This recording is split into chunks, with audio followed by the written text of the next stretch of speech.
Chapter 37. I can't say that I'm teaching you. I've only heard about it from the grapevine. However, in recent years, Ong Kwang Sung has been stirring up chaos in the cultivation world. The cause of this matter seems to be the Phantom Palace, robbing Ong Kwang Sung of a batch of spirit stones. The old man said. Yu Qianqiu's eyelids twitched and asked, "Is the palace lord of Phantom Palace called 100 Charm Beauty?" "Yes." The old man nodded and sighed. Phantom Palace is ranked 5th in the Devil Dao, but for some reason, they actually mustered a large force to rob Ong Kwang Sung's spirit stones mine. Ong Kwang Sung has been silent in the cultivation world for many years, and his disciples are said to be getting worse with each generation. But this matter completely angered Ong Kwang Sung. Rumor has it that Ong Kwang Sung's back mountain has more than 30 crossing tribulation stage cultivators. This is more than 30 crossing tribulation stage cultivators. Looking at the entire righteous and devil Dao, how many sects can take out such a number? These people brought nearly 100 nascent soul stage elders to attack the Demon Illusion Palace. In just half a day, the Demon Illusion Palace, which is ranked 5th in the Devil Path, was removed from a list.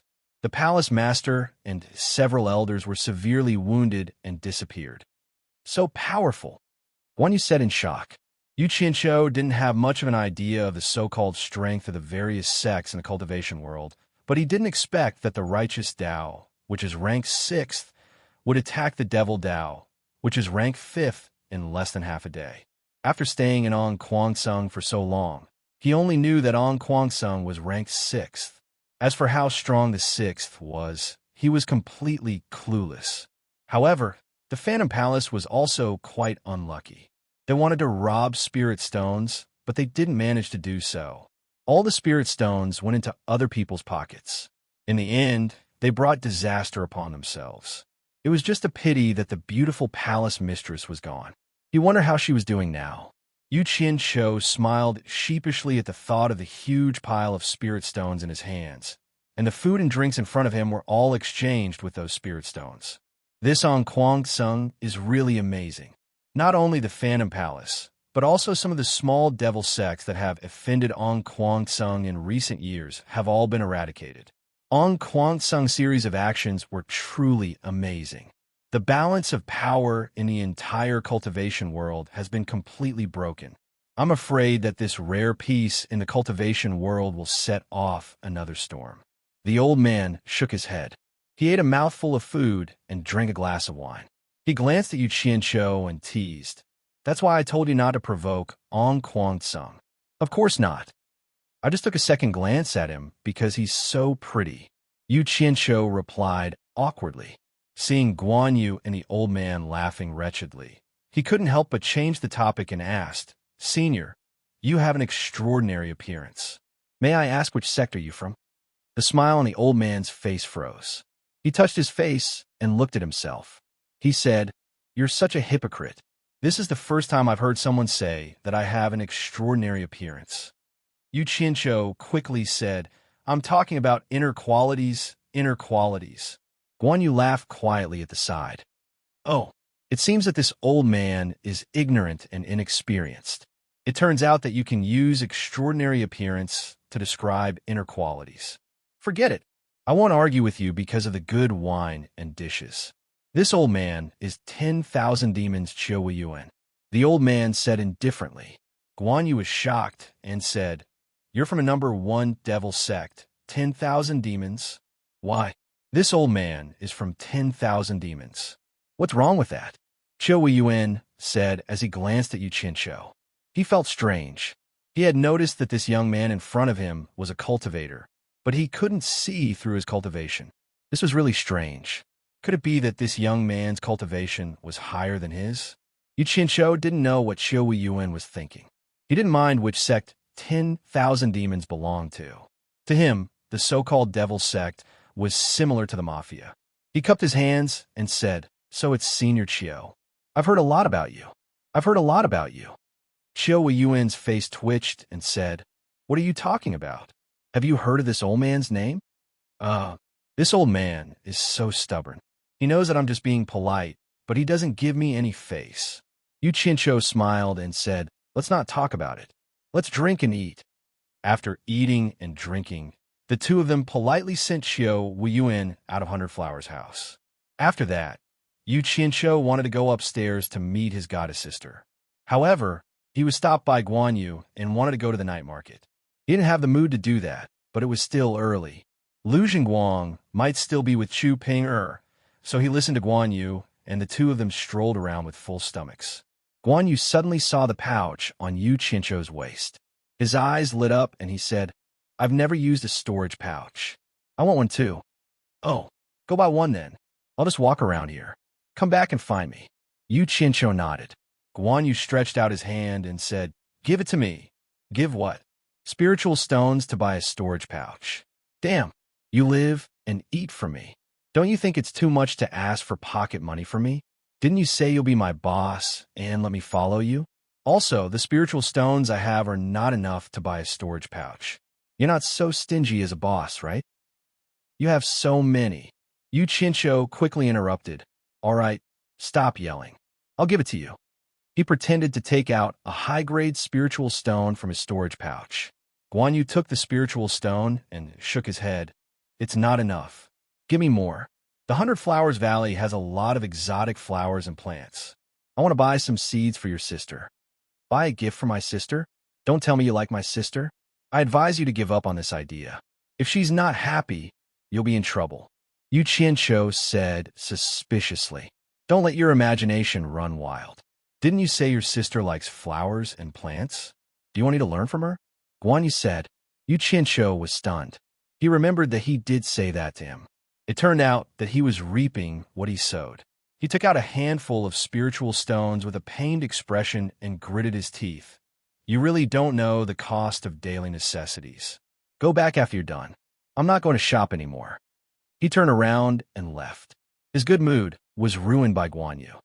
Which room is Chu Ping staying in? Yu Qianqiu paced back and forth in the hallway of the upper room of Hundred Flowers Valley. He just asked the shopkeeper downstairs, but the shopkeeper told him with a smile that he couldn't tell him. Just looking at Chu Ping made people think of her beautiful figure. It really made people anxious, Without a choice, Yu Qianqiu looked around to make sure there was no one around. He tiptoed and pressed his face against the door to eavesdrop one by one. After 7 or 8 rooms, he heard Lu Jingguang's fawning voice in front of one of the rooms. Seeing that the room was right next to his, he couldn't help but press his ear against it to hear what he was saying. Chapter 38. Inside the room, Chu Ping sat on both sides of a bright carved round table, quietly listening to Lu Jingguang's flattering words. Looking at Lu Jingguang's uncontrollable arrogant expression, she sighed in her heart. Was this still the senior brother Lu that she had dreamed of? In her impression, senior brother Lu had an elegant temperament, was gentle and kind, and was the dream lover of all the female disciples of Ong Kwangsung. She didn't know when it started, but she had slowly grown tired of him. Looking at the face that she had once thought was the most handsome in the world, Chu Ping's eyes slowly moved away, and an ordinary face quietly appeared in her heart. In the forbidden pool, he was so scared that he hugged his clothes and hid. After that, he stopped a man with a bloody nose. At that time, the man was so scared that he couldn't speak properly. He looked so stupid in his panic. In the end, he actually got kicked down the mountain by him. But how could she blame herself for that? At that time, he was alone. She couldn't help but misunderstand, and it was a deep misunderstanding. She even had the urge to kill him.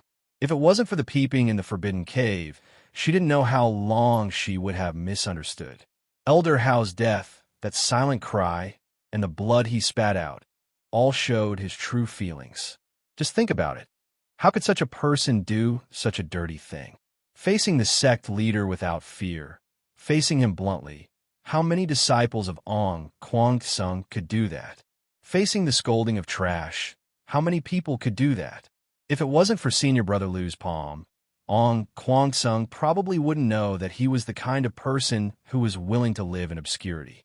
Facing the song that was sung all over the world, he clearly knew that he was the one who composed it, but he didn't seek fame or profit, turning a deaf ear to it. If I didn't know, if I didn't expose it in front of you, would you continue to hide it like this? When I saw your helpless and miserable smile in the spirit stone mine, do you know how much my heart hurt? When I heard that you were killed by the demonic path in the spirit stone mine, do you know how many times I cried for you in the middle of the night? Do you know how happy I am to see you appear in front of me silently again today? He actually lived here as well. Could this be the so-called fate? Recalling Yu Qianzhou's sign language, Chu Ping'er smiled. As for what Lu Jingguang was saying, it could be said that he wasn't listening at all. Yu Qianzhou and Lu Jingguang, who were eavesdropping outside the door, naturally did not know what she was thinking. If Yu Qianzhou found out about it, the consequences would be unimaginable. Lu Jingguang also noticed that his junior sister was a little distracted. He was slightly stunned and stopped talking. But Chu Ping'er was still in a trance. Lu Jingguang's face showed a hint of anger. As the direct grandson of the Azure Light Sect leader, his status could be said to be extraordinary. Which of the female disciples in the sect did not secretly have a crush on him? The woman in front of him was also the same. He knew all of this, but he had a long-term ambition, wholeheartedly devoting himself to cultivation. When he was successful and famous, these female disciples would be at his mercy. Not so long ago, Chu Ping'er actually distanced herself from him. The way she looked at him also lost that strange look. Finally, she attracted his attention. Compared to the other female disciples, she was the most outstanding one. The most outstanding female disciple actually lost interest in him. This was undoubtedly a provocation to him, who was used to being high and mighty. How could he bear it? Therefore, he took the initiative to approach Chu Ping'er. But the result of his pursuit was that he seemed to be getting further and further away. Thinking of this, Lu Jingguang's facial muscles twitched. He took a deep breath and adjusted his emotions. He picked up the teacup on the table and touched it lightly. The sound of the teacup woke up Chu Ping'er from her trance. Lu Jingguang smiled and said gently, "Junior sister, the whole of Kwang knows my feelings for you. Don't tell me you don't know." Chu Ping'er hesitated for a moment and nodded lightly. This time, she followed Lu Jingguang out to play alone under the persuasion of Grandmaster Lu Wanqian. Before she came, Grandmaster had already made it clear that he hoped that she and Lu Jingguang could become cultivation partners. Due to the pressure from Grandmaster, she was already prepared to yield. What else could she do if she didn't yield? In Kwang, there were some things that a lowly disciple like her could not decide. But she never expected to meet Senior Uncle Yu, who should have been dead a long time ago here. Bastard, you really went with my girl. How could you say such a disgusting confession? I'm so angry. My dear fairy sister, for the sake of the next generation of the cultivation world, you must hold your ground. Outside the door, Yu Qianzhou listened to her and cursed under his breath. Seeing that Chu Ping'er was unmoved, Lu Jingguang frowned and took out a long Jade archive. He said, "Junior sister, take a look at this." Chu Ping'er reached out and took it. Turning it over and over, she said doubtfully, "It looks very ordinary. It's neither too long nor too short. I can't tell what's so special about it." Outside the door, Yu Qianzhou's expression changed. If it weren't for the fact that he couldn't defeat Lu Jingguang, he would have kicked the door open to see what the adulterous couple was up to. He thought to himself, "Lu Jingguang, don't tell me you've even taken out the tool to carry on the family line. How King shameless." What he heard next made him heave a sigh of relief. "Junior sister, this Jade archive is no ordinary item. I've heard that 3,000 years ago, there was a pill grandmaster in the cultivation world, right? This is the pill formula that countless generations of the pill grandmaster have painstakingly compiled." Lu Jingguang said, "Ah, pill formula." Chu Ping'er stared at the Jade archive in her hand and exclaimed, "Is this the pill grandmaster who used to be the #1 sect of the righteous path for countless years? Wasn't it said that they were destroyed by the combined forces of the devil path 3,000 years ago? How could something that belonged to them fall into your hands?" It was no wonder that Chu Ping'er was so shocked. Pill formulas were the most precious things in the cultivation world. A good pill formula was enough to set off a bloodbath in the cultivation world. Although absorbing the spiritual energy contained within spirit stones could increase one's cultivation, for those who had reached a certain level of cultivation, spirit stones weren't very useful. Things were different with a good pill formula. With a good pill formula, consuming one pill would be equivalent to a year of bitter cultivation or even several years. For cultivators, advancing from one stage to another was as difficult as ascending to the heavens. Just like how Yu Qianshou needed a foundation-building pill to advance from the Qi training stage to the foundation-building stage. Although foundation-building pills were precious in the cultivation world, almost every sect had the pill formula to refine them. But what about pills that could allow one to advance from the core bearing stage to the nascent soul stage and the tribulation stage? Although every sect had their own secret recipes and treasured them like treasures, the effects of consuming them depended on one's luck. It seemed that only a small portion of people were lucky.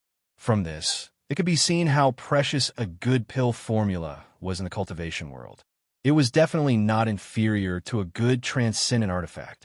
The Pill Grandmaster was one of the cultivation sects that excelled in this field.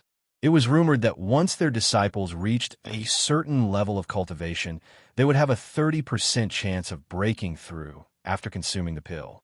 Do not underestimate this 30%. If On Kwangsung had 100 original infant stage cultivators and 30% of them broke through to the tribulation stage, what would that mean? That would be an additional 30 tribulation stage cultivators.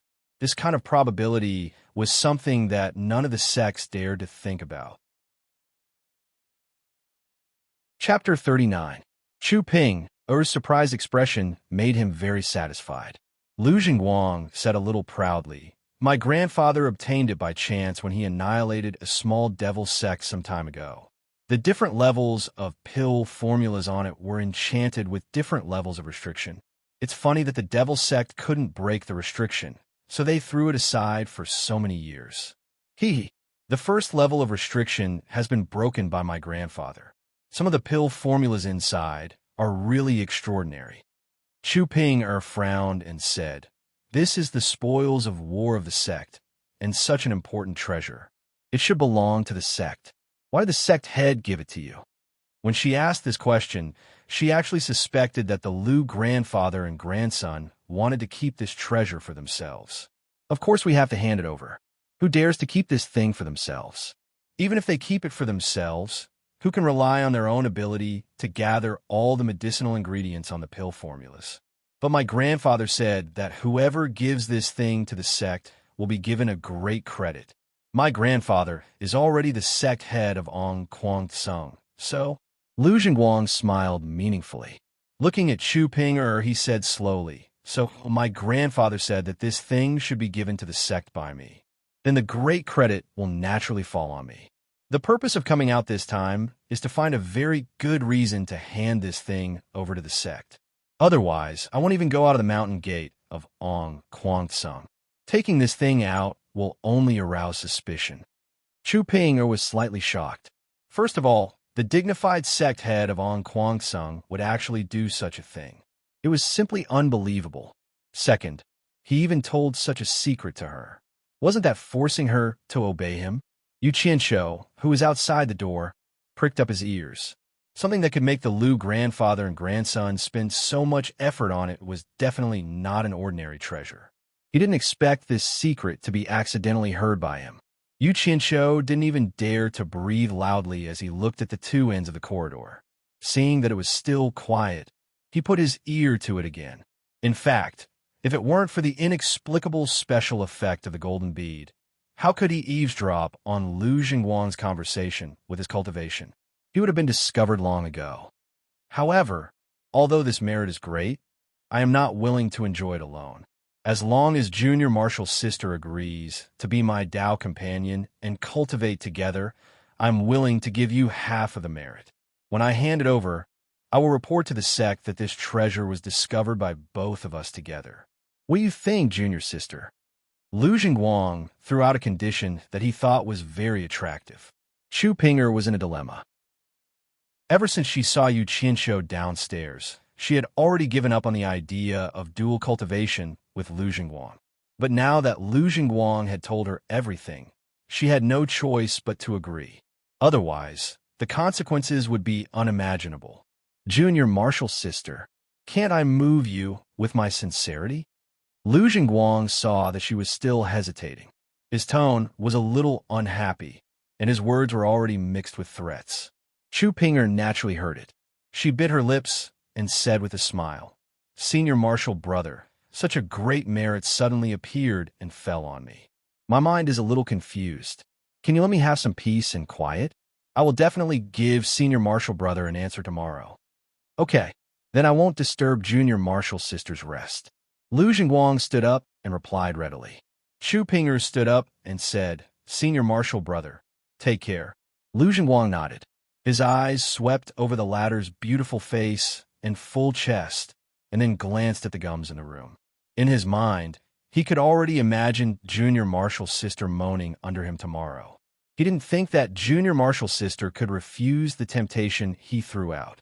He walked out with a smile on his face. As soon as Lu Jingguang returned to his room and closed the door next to Chu Pinger's quietly opened. Chu Pinger sighed. Just as she was about to close the door, Yu Qianqiu stood in front of her with a smile. Chu Pinger's eyes lit up. Before she could react, Yu Qianqiu had already squeezed in. In the process, he smelled a faint fragrance. He couldn't help but take a deep breath. Based on his experience from his previous life, Chu Pinger was still a virgin.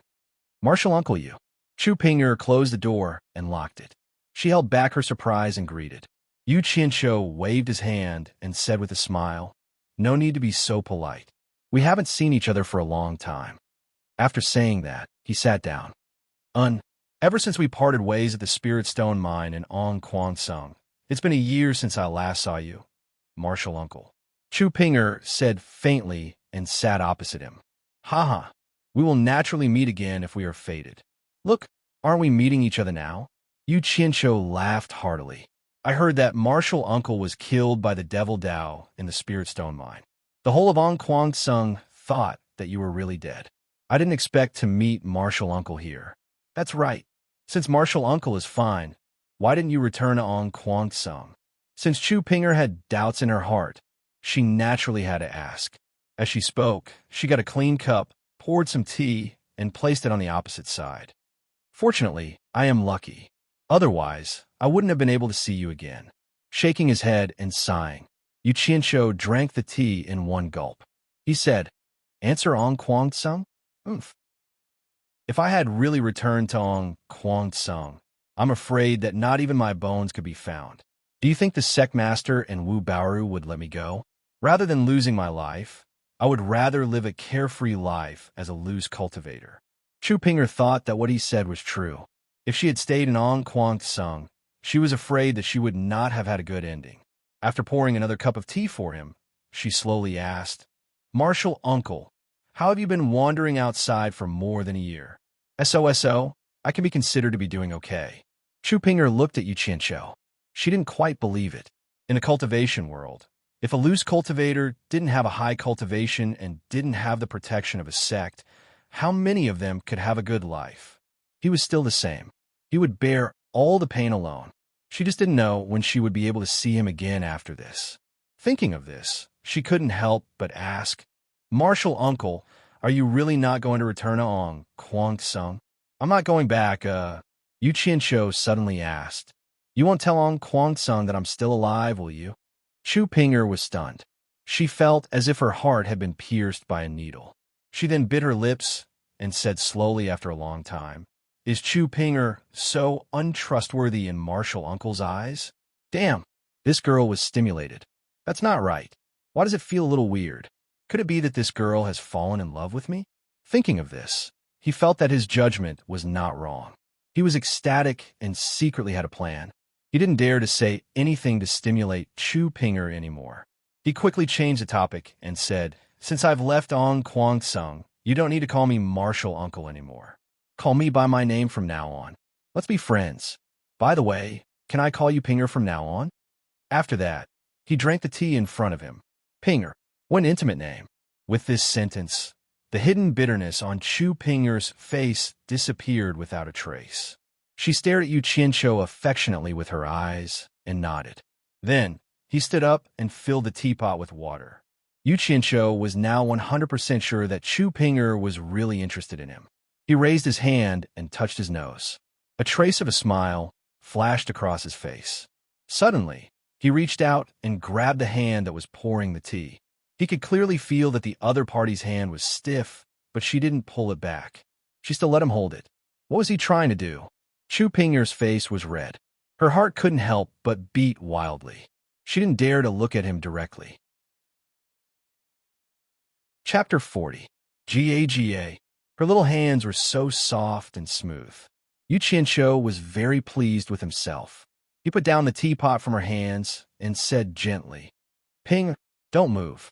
There's something in your hair. Let me help you remove it." As he spoke, he stood up and slowly pulled Chu Ping over. As Yu Qianqiu's hand reached out to her hair, a strand of grass appeared in her hair as if by magic. Yu Qianqiu gently plucked it and placed it in front of her eyes. He immediately let go of her hand. So there really was something in my hair. I thought. Chu Ping'er was secretly ashamed of herself for thinking in the wrong direction. Her face was so red that it couldn't get any redder. Who would have thought that Yu Qianqiu would slightly bend down and put his mouth next to her ear and softly say, "Ping'er, why is your body so fragrant?" Chu Ping'er's body trembled. Her delicate ear was disturbed by the hot breath coming from the man in front of her. She immediately felt unbearable, especially when she smelled the man's body odor at such a close distance. Her body felt a little weak. She wanted to step back, but her legs seemed to have no strength at all. She couldn't move at all. Her heart was beating so hard that even she could hear it. "Ping'er, you smell so good. I want to hug you. Can I?" Yu Qianqiu whispered softly in her ear. His lips were almost touching her bright red earlobe. Yu Qianqiu's words were like a devil's whisper. Chu Ping unexpectedly responded with an N. The first to strike has the upper hand. The last to strike will suffer. Little sister, big brother is coming. This thought flashed through Yu Qianqiu's mind. He was very proud of himself. The fairy sister that he had coveted for a long time was about to fall into his hands. This happiness came too suddenly and too unexpectedly. Even he didn't think it would happen. The hot breath from his mouth incessantly stimulated the other party's ears. His hands gently passed through the slender waist that was wrapped in silk and slowly hugged it. He slowly pulled it over and gradually hugged that curvy and fragrant body. When the two bodies were glued together, Chu Ping'er's eyes blurred as she let out a moan. How bouncy! Yu Qianqiu was stimulated. His mouth and hands started to get naughty. Chu Ping'er's body also twisted uneasily and hugged him. Feeling that Chu Ping'er was slowly responding, Yu Qianqiu also became aroused. He murmured, "Ping'er, I want you." He didn't know how to control his hands anymore. Chu Ping'er couldn't help but cry out in pain. He immediately woke up and pushed Yu Qianqiu's chest with both hands. He panted and said, "Qianqiu, we can't do this. We can't do this." "No, I want you right now," Yu Qianqiu said and wanted to stick to her again. Chu Ping'er used all her strength to resist and almost begged, "Qianqiu, I beg you, we really can't do it here. Senior martial brother Lu Jingguang also lives here." Hearing Lu Jingguang's name, Yu Qianqiu's head that was clouded by lust also woke up. Now is indeed not the time. Let's not talk about whether Chu Ping'er would agree or not.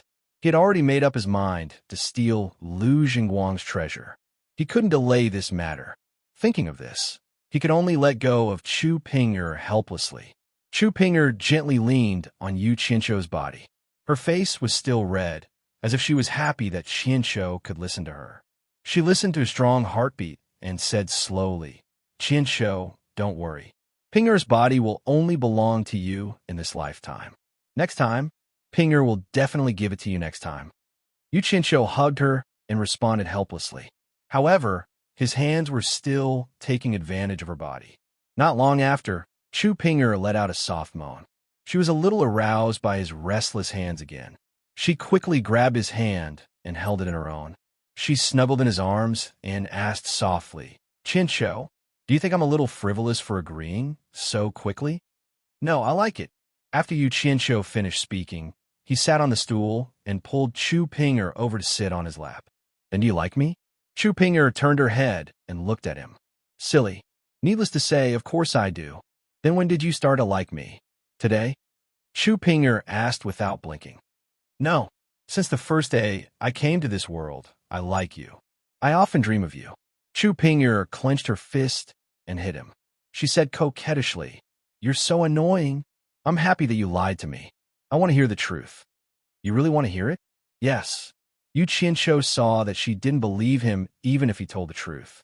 He could only say half the truth. "AI. Then I'll tell you the truth. Ever since I saw you naked in the forbidden pool of Onquangsong, I started to like you." "What?" Chu Pinger exclaimed. Her half-lying body suddenly sat up. She couldn't believe that Yu Qianqiu really saw her naked. Anger gradually appeared on her face. She was cheated. Her chest rose and fell violently due to her rapid breathing.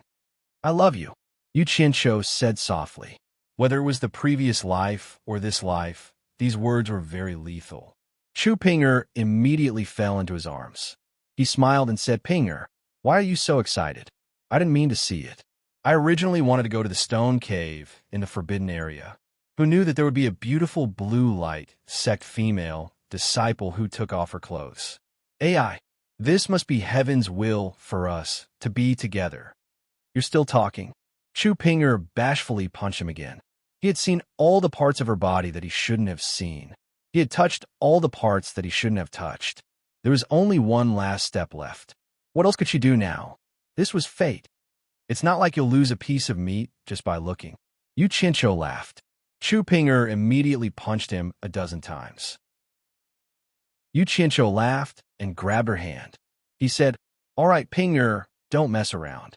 I have something serious to ask you." Seeing that she finally became obedient, he asked again, "Pinger, why did you follow Lu Jingguang to the 100 Flowers Valley this time?" Chu Pinger pondered for a while and immediately told him everything that had happened, including the fact that Lu Jingguang had the prescription. Yu Qianqiu listened carefully. When he heard that Chu Pinger clearly told him the content of the conversation between her and Lu Jingguang in the room, he compared it with what he had overheard outside. He found that there was nothing to hide. He immediately smiled with relief. Chapter 41. In fact, there were two reasons for his question just now. First, he wanted to know what Lu Jingguang's Jade butterfly formula looked like, so that he could avoid making a mistake. Secondly, he wanted to know if Chu Pinger truly loved him wholeheartedly, if there was anything that she was deliberately hiding. If she was hiding something, Chu Ping would never expect Yu Qianqiu to treat her wholeheartedly. He was afraid that she would be thrown onto the bed, stripped naked, and raped on the spot. After that, he would abandon her and kill her. Yu Qianqiu would never be reluctant to part with her. It was not wrong to say that he was ruthless. Although he usually laughed and laughed, deep down he was still the boss of the underworld in his previous life. Think about it. How many people could become the boss of the underworld from nothing? How many of them were good people? Chu Ping leaned against Yu Qianqiu, lying docilely in his arms. She probably never thought that she had just escaped from the gates of hell. Yu Qianqiu's joking face showed a rare, gentle expression. His fingers gently stroked Chu Ping's beautiful hair. "Pinger, don't go back to Onquangsong. Come with me." "Now." Chu Pinger paused and said, "I also want to go with you, but how can I explain to my master? My master has always been very good to me. I'm afraid that he will be worried if I leave without a word. Your master is Lu Wanqian's disciple, and I'm really worried about leaving you alone in Onquangsong. Moreover, Lu Jingguang has ulterior motives towards you." Yu Qianqiu said worriedly. Hee. Chu Ping turned around and looked at him with a smile. "What's wrong? Are you worried that I will be taken advantage of by Lu Jingguang?" Yu Qianqiu said solemnly, "I'm not worried. I'm very worried. Both the grandfather and grandson of the Lu family are nothing good, and Onquangsong and that bunch of bullshit elders are all beasts in human clothing. I know that better than you do. You're just a little disciple of Onquangsong. How could you possibly defeat them?" Although his words were not very pleasant to hear, Chu Pinger knew that he was really worried about her. After a sweet smile, she said to him solemnly, Master has been very kind to me. I am an orphan. When I was very young, Master brought me up the mountain to cultivate. She has always treated me like her own daughter. Among all the female disciples, Master treats me the best. If I leave without saying anything, not only will Master worry, I will also feel very guilty. Is your master a man or a woman? Yu Qianqiu suddenly asked in an untimely manner. Woman, why are you asking this? Chu Ping'er asked curiously. Oh, then I'm relieved. Chu Ping'er was stunned for a moment, but she immediately reacted. She punched him again and said, Why is your head filled with all these messed up things? Yu Qianqiu laughed. In fact, he really wanted to say, You're too pure. It was no wonder that he would have such a thought. In his previous life, he had been through a lot of dirty things. He had seen too many dark things. When he looked at things, it was inevitable that he would consider more negative things. He belonged to the kind of person who was more suspicious and didn't trust others easily. Sigh. Looks like I can't persuade you. Yu Qianqiu sighed softly and suddenly hugged Chu Ping'er. What are you doing? Chu Ping'er cried out in surprise and joy. Yu Qianqiu smiled calmly and said, Do you trust me? Chu Ping'er was as happy as a cat in Yu Qianqiu's arms and nodded. Yu Qianqiu was moved. He lowered his head and kissed her forehead lightly. Then he said, Ping'er, listen to me. Remember what I said. I agree to let you go back to Kwangtsung. It's not that I don't want you to stay.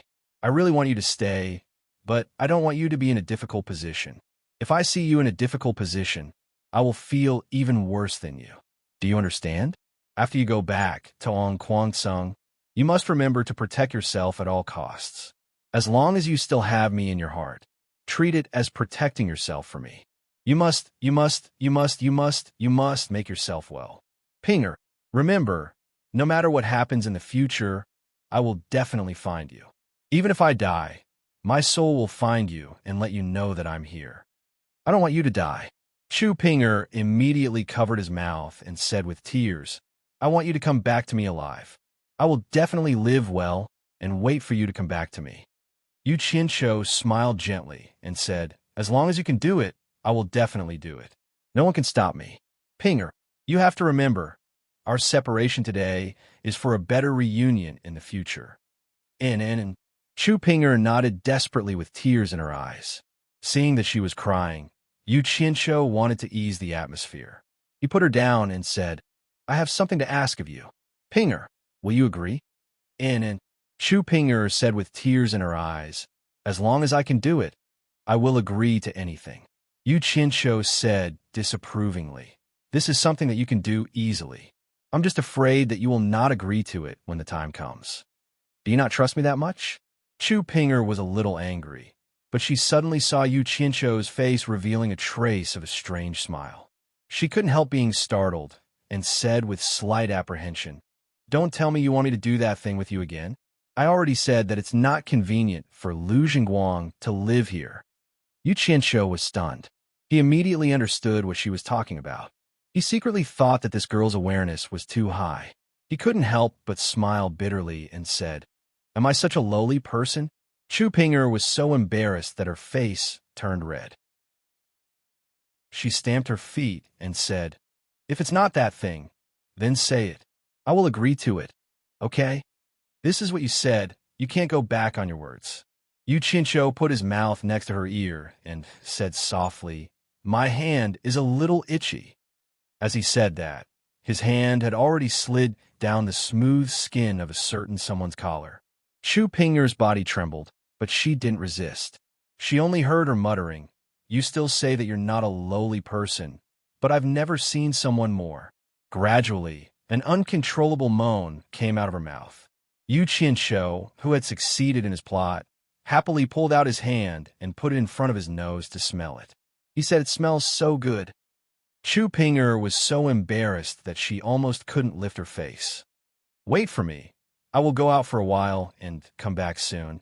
Yu Qianqiu seemed to suddenly think of something. After saying that, he opened the door and went out, then closed the door.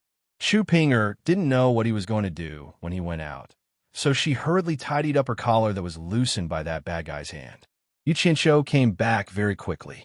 After he came in and closed the door, he took out a small, exquisite bag and said with a smile, "I just bought it. It's for you." "Ah, it's a storage bag. What a beautiful storage bag. I have never used it before."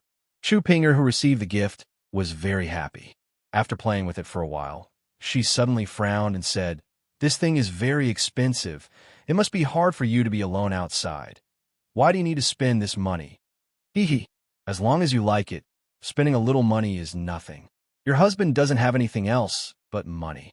In a storage bag, I have 100 high-grade spirit stones, 1,000 mid-grade spirit stones, and 10,000 low-grade spirit stones. You can keep it on you, in case you need it when I'm not here," Yu Qianshou said with a smile. Chapter 42. The items in the storage pouch were just as Yu Qianshou had said. Chu Pinger, who had used her divine sense to check, was shocked. She asked doubtfully, "Where did you get so many spirit stones?" Yu Qianshou smiled and didn't answer her directly. He just hugged her and said, "Take good care of yourself." Then he turned around and walked out. Chu Ping reluctantly shouted, "I'll wait for you." Yu Qianshou didn't tell her that he was living next door. He didn't go back to his room either. He went straight to Guan Yu's room and pushed the door open. Guan Yu had returned and was fiddling with a lot of things on the table. When he saw Yu Qianshou, he nodded with a smile. It was a good feeling to have money to spend. Why do you have a woman's fragrance?" Guan Yu's nose flared as he sniffed Yu Qianshou. Yu Qianshou was worried and impatiently asked, "How long will it take to get to supporting Immortal Island from here? I want to go there as soon as possible." Guan Yu was startled and his expression sank. Yu Qianshou would naturally use the supporting Immortal token to go to supporting Immortal Island. Once he used it, he would never have the chance to go back.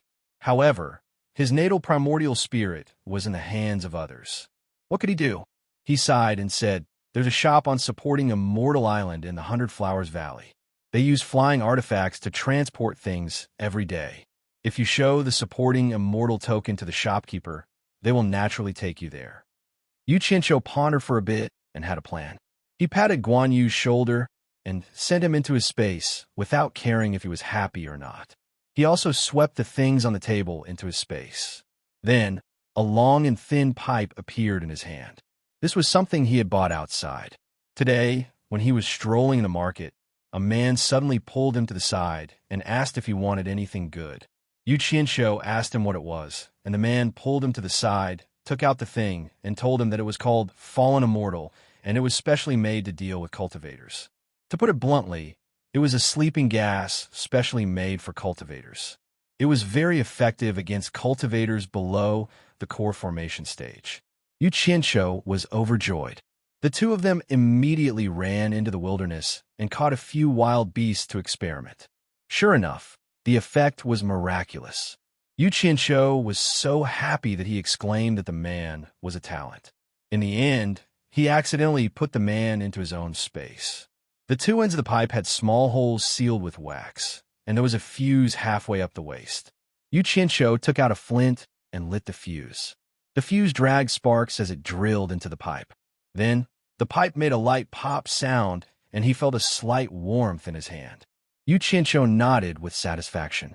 He took it to the corridor and looked around to see that there was no one around. Then, he gently touched the door of Lu Jingguang's room and listened carefully to see if there was any movement inside. He unscrewed the wax seal on the two ends of the pipe and gently inserted one end into the crack of the door. He put the other end in his mouth and gently blew. Inside the room, Lu Jingguang was sitting cross-legged in meditation. With his cultivation, he had actually heard a little movement outside the door. He concentrated and didn't find anyone, so he didn't care. This was mainly because he was arrogant and had never suffered a loss in the cultivation world. Moreover, he had never heard of anyone from the righteous and devil, Dao, daring to cause trouble in the 100 Flowers Valley. A wisp of green smoke slowly floated out from the crack of the door and gradually filled the whole room. Sitting cross-legged, Lu Jingguang's nose slightly moved, and he secretly wondered what was so fragrant.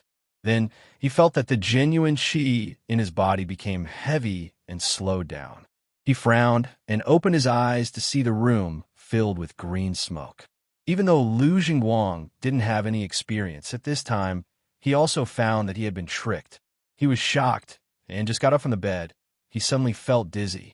He opened his mouth to shout, but before he could shout, his eyes suddenly went black and he fell to the ground with a bang. Yu Qianqiu had been guarding outside. He was not worried at all. Anyway, if he was discovered, he could hide in the golden bead. Hearing the sound of someone falling to the ground inside, he secretly said that he had succeeded. He put his palm on the door and exerted a little force. The bolt inside popped open. With his current level of cultivation, opening a door was a piece of cake. Moreover, in the cultivation world, this kind of door was just for show. Even if the door was bolted like this, it wouldn't be able to stop anyone. Only the sound of the bolt opening could alert the person inside. However, the person inside had already fainted. Pushing the door open, Yu Qianqiu quickly went inside. When he saw Lu Jingguang lying on the ground, he closed the door again. He walked straight over and without saying a word, lifted his leg and kicked the person lying on the ground. Feeling his unvented fire, he kicked a few more times, cursing as he kicked. "How dare you flirt with my girl? You're courting death." After feeling a little better, he took off the storage pouch on Lu Jingguang's waist and opened it. He released his divine sense to investigate. Sure enough, he found a Jade archive that was exactly the same as the one Chu Ping had described. When he used his divine sense to investigate the Jade archive, he found that the layers of restrictions inside were completely undetectable. Only the first layer was unlocked. He reckoned that it was the layer that Lu Changqing had unlocked. There was a whole bunch of strange medicinal names. Yu Qianqiu had never heard of any of them before. He couldn't tell whether the Jade archive was real or fake. After storing the storage pouch into his dimensional space, he immediately searched around the room. He didn't even let go of the bedding on the bed. After confirming that there was nothing else hidden, he stripped off Lu Jingguang's clothes and carefully examined them piece by piece. However, he didn't find anything. This guy has soft skin and tender flesh. No wonder he dared to seduce my girl, Yu Qianqiu muttered as he looked at the naked Lu Jingguang on the ground. If it weren't for the fact that he was afraid of bringing trouble to Chu Ping, he would have killed Lu Jingguang right there and then. However, he was unwilling to do so. His gaze fell on Lu Jingguang's genitals. Yu Qianqiu rubbed his nose and sneered. He glanced at the sword hanging by the bed and walked over to pull it out. He circled around the naked man on the ground and swung the sword in his hand at the genitals of Lu Jingguang's thighs. Blood splattered everywhere. "Pinger, I really don't trust this kind of person. I had no choice but to castrate him." Yu Qianqiu sighed. When he mentioned Chu Ping, his brows furrowed again. Lu Jingguang had only told Chu Ping about the pill formula. Now that it had been stolen and he had been castrated, the first person the Lu family's grandfather and grandson would suspect would be Chu Ping. This wouldn't do. Looking at Lu Jingguang's lower body bleeding all over the ground, Yu Qianqiu's tightly furrowed brows relaxed. He smiled lightly and took a brush from the brush rack on the side. He dipped it in the blood on the ground and scribbled a few lines of words on the wall. "Lu Changqing, I will take revenge for the extermination of my family in the future. I met your grandson by chance, so I will collect some interest first." After doing this, Yu Qianqiu walked out unhurriedly and closed the door. When he passed by Chu Ping's room, he resisted the urge to go in again. He walked out of the 100 Flowers house and went straight to the shops around the square. He had seen the shops of Fuxian Island when he was strolling around during the day, so he naturally had to go there now. When he walked into the market, he thought about how he didn't know when he would be able to come back again. So he looked at the items on the stalls as he walked. As long as he found something useful, he directly bought it and threw it into his storage bag. He didn't even care about the price. Chapter 43. Dao's friend. What do you want to buy? Our shop's magic tools and pills are famous in the cultivation world. Let me take a look first. Yu Qianqiu looked at the items on the shelves. Just as the shopkeeper said, Fuxian Island shop should mainly sell magic tools and pills. After looking for a while, Yu Qianqiu asked the shopkeeper, "Shopkeeper, are you in charge of this shop?" The shopkeeper was stunned and didn't know why he asked that. He smiled and said, My sect's elder is in charge here, but I can still make the decisions. Daoist friend, what do you want to buy? Yu Qianshou smiled and said, I want to see your elder. Seeing that the shopkeeper was still hesitating, he added, I have something important to see your elder. While the shopkeeper was still muttering, a young man and woman with extraordinary looks came out of the house. Behind them was an old man. The shopkeeper smiled and greeted, Young palace master, young lady. The young man and woman nodded. Which family's young palace master and young lady are they? Yu Qianshou looked at the young man and woman. The young man had an extraordinary presence, and the young lady was very beautiful, not inferior to Chu Ping. Yu Qianshou couldn't help but take a few more glances. The young man and woman glanced at Yu Qianshou and didn't mind. Yu Qianshou's appearance really didn't attract much attention. The young man and woman walked to the door and bowed to the old man behind them.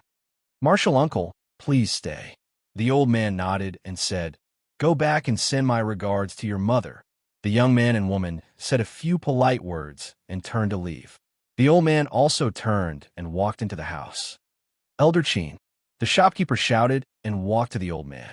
He said respectfully, Elder, this Daoist friend said he has something important to talk to you about. He pointed at Yu Qianshou. Oh, the old man turned around to look at Yu Qianshou. He sized him up and asked in confusion, Is there something you need from me, little brother? Yu Qianshou didn't dare to put on any airs now. He hurriedly bowed and imitated the shopkeeper's greeting, Elder Qin. He then took out the immortal supporting token from his storage bag and handed it over. When Elder Qin saw what Yu Qianshou took out, his eyelids twitched. He took it and examined it. He knew it was real and immediately said, Come with me. Yu Qianshou respectfully followed him into the inner room. The shopkeeper also saw that item. As he looked at the two of them, he muttered, Is that an immortal supporting token? It's been a long time since I've heard of an outsider holding this thing. At daybreak, Yu Qianshou followed a person out of the Hundred Flowers Valley. This person was Elder Qin's disciple. His name was Cheng Gengqing. He was in charge of transporting things between supporting Immortal Island and the Hundred Flowers Valley. Today, he was ordered by his master to bring Yu Qianshou back to supporting Immortal Island.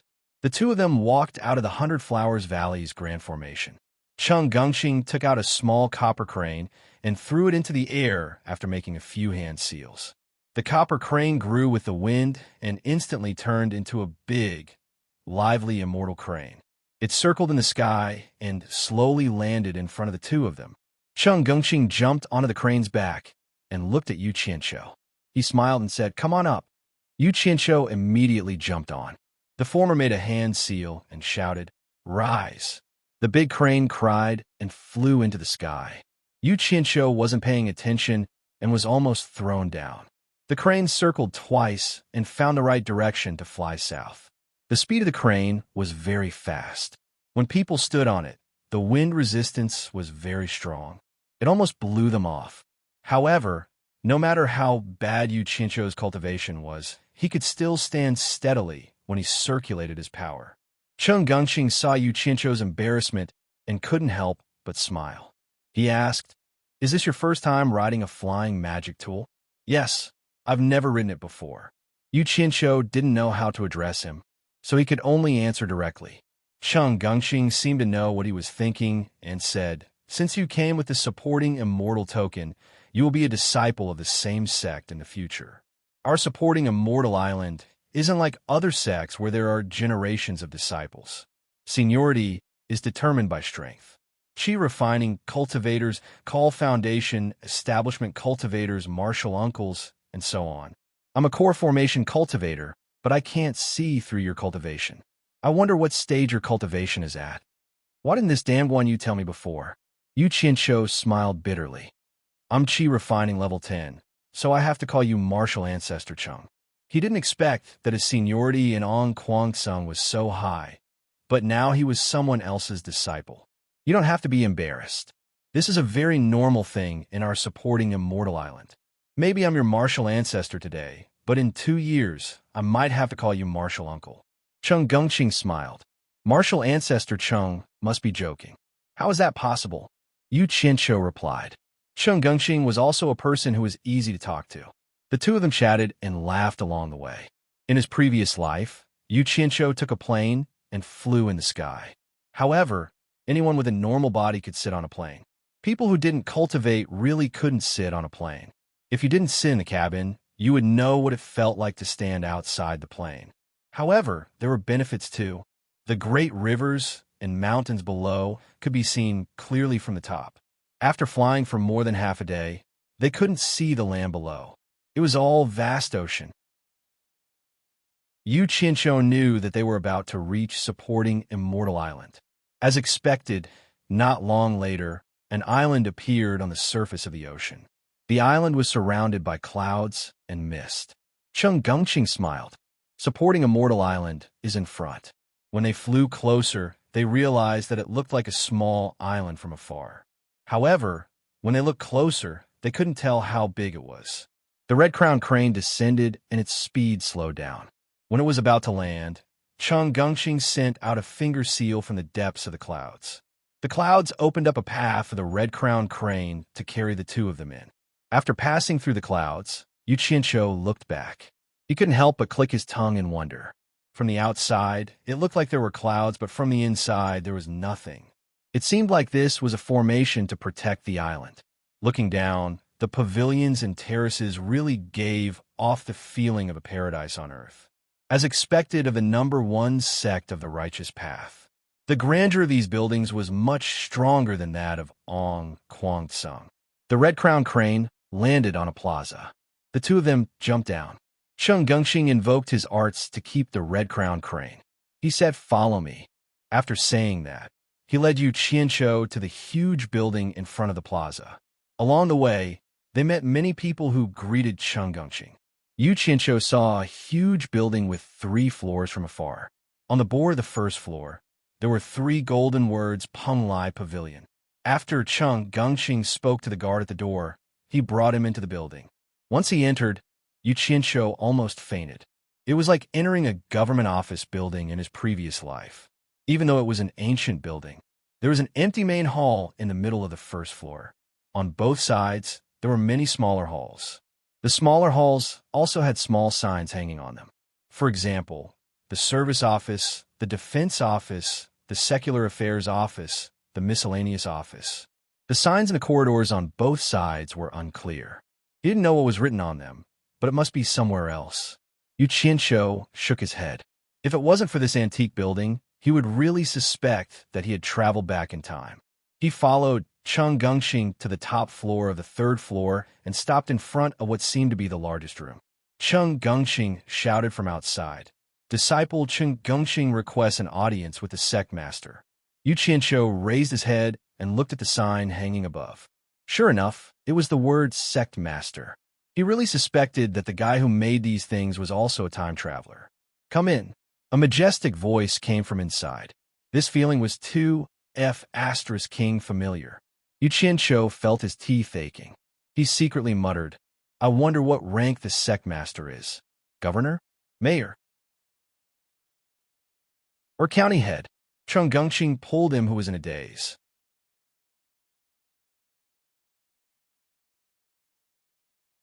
Chapter 44. The sect master of the supporting Immortal Island, Feng Xiangtian, had already reached the middle stage of the tribulation. He had been in charge of the righteous Tao's #1 sect, the supporting Immortal Island, for more than 100 years. At this moment, he was sitting upright in the sect master's room on the top floor of Peng Lai Pavilion. Accompanying him were a few elders of supporting Immortal Island. The few of them were quite worried about the current situation of the cultivation world. Quangsung had consecutively eradicated several demonic sects within a year, completely breaking the balance between the righteous and demonic sects that had been maintained for hundreds of years. His strong rise had stirred up the entire cultivation world into a state of unrest. Some of the weaker righteous sects had been repeatedly attacked by the demonic sects, and more people from the righteous and demonic sects were involved. It seems that chaos in the correction world is unavoidable. Although my supporting Immortal Island is the #1 sect of the righteous Tao, I'm afraid that we will also be implicated. We need to prepare early. Elder Fei, Elder Guan, and Elder Huang, the 3 of you are in charge of the 10,000 Fragrance Garden, the Alchemy Pavilion, and the smithing pavilion. It is very important for our sect to deal with this calamity. All kinds of elixirs and magic tools must be prepared. Once the chaos implicates our supporting Immortal Island, we must not tarnish our reputation as the #1 sect of the righteous path. I reckon that after the chaos, the entire cultivation world will be ranked again according to strength. Our sect's reputation as the #1 sect of the righteous path has been maintained for more than 1,000 years. We will not allow it to be destroyed in our generation. Feng Xiangtian had a dignified appearance to begin with. When he spoke, his eyes shone brightly as he glanced at the three elders. "We will do our best," the three elders said in unison. However, when Elder Fei, who was in charge of the Myriad Fragrance Garden, said this, she seemed to lack confidence. Feng Xiangtian looked at him and asked, "Elder Fei, do you have any difficulties? If there is, then don't say it now. This matter concerns the rise and fall of the sect, and we absolutely cannot be careless. Otherwise, if anything goes wrong, we will become the eternal sinners of the sect." Elder Fei looked at the two elders beside him and said with a bitter smile, "There are indeed difficulties." It was true that the 10,000 Fragrance Garden was the largest spiritual herb garden in the world, but there weren't many spiritual herbs that could be used to refine high-quality pills. Not only did good spiritual herbs grow slowly, but it was also harder for them to survive. Once Elder Guan's alchemy pavilion increases its consumption, I'm afraid that it will really not be able to make ends meet.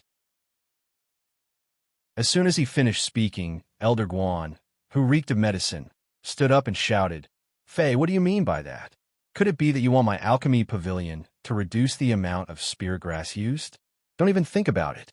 Elder Fei did not get angry even after being rebutted by Elder Guan. He only smiled bitterly and shook his head. Elder Guan's temper was famous in supporting Immortal Island.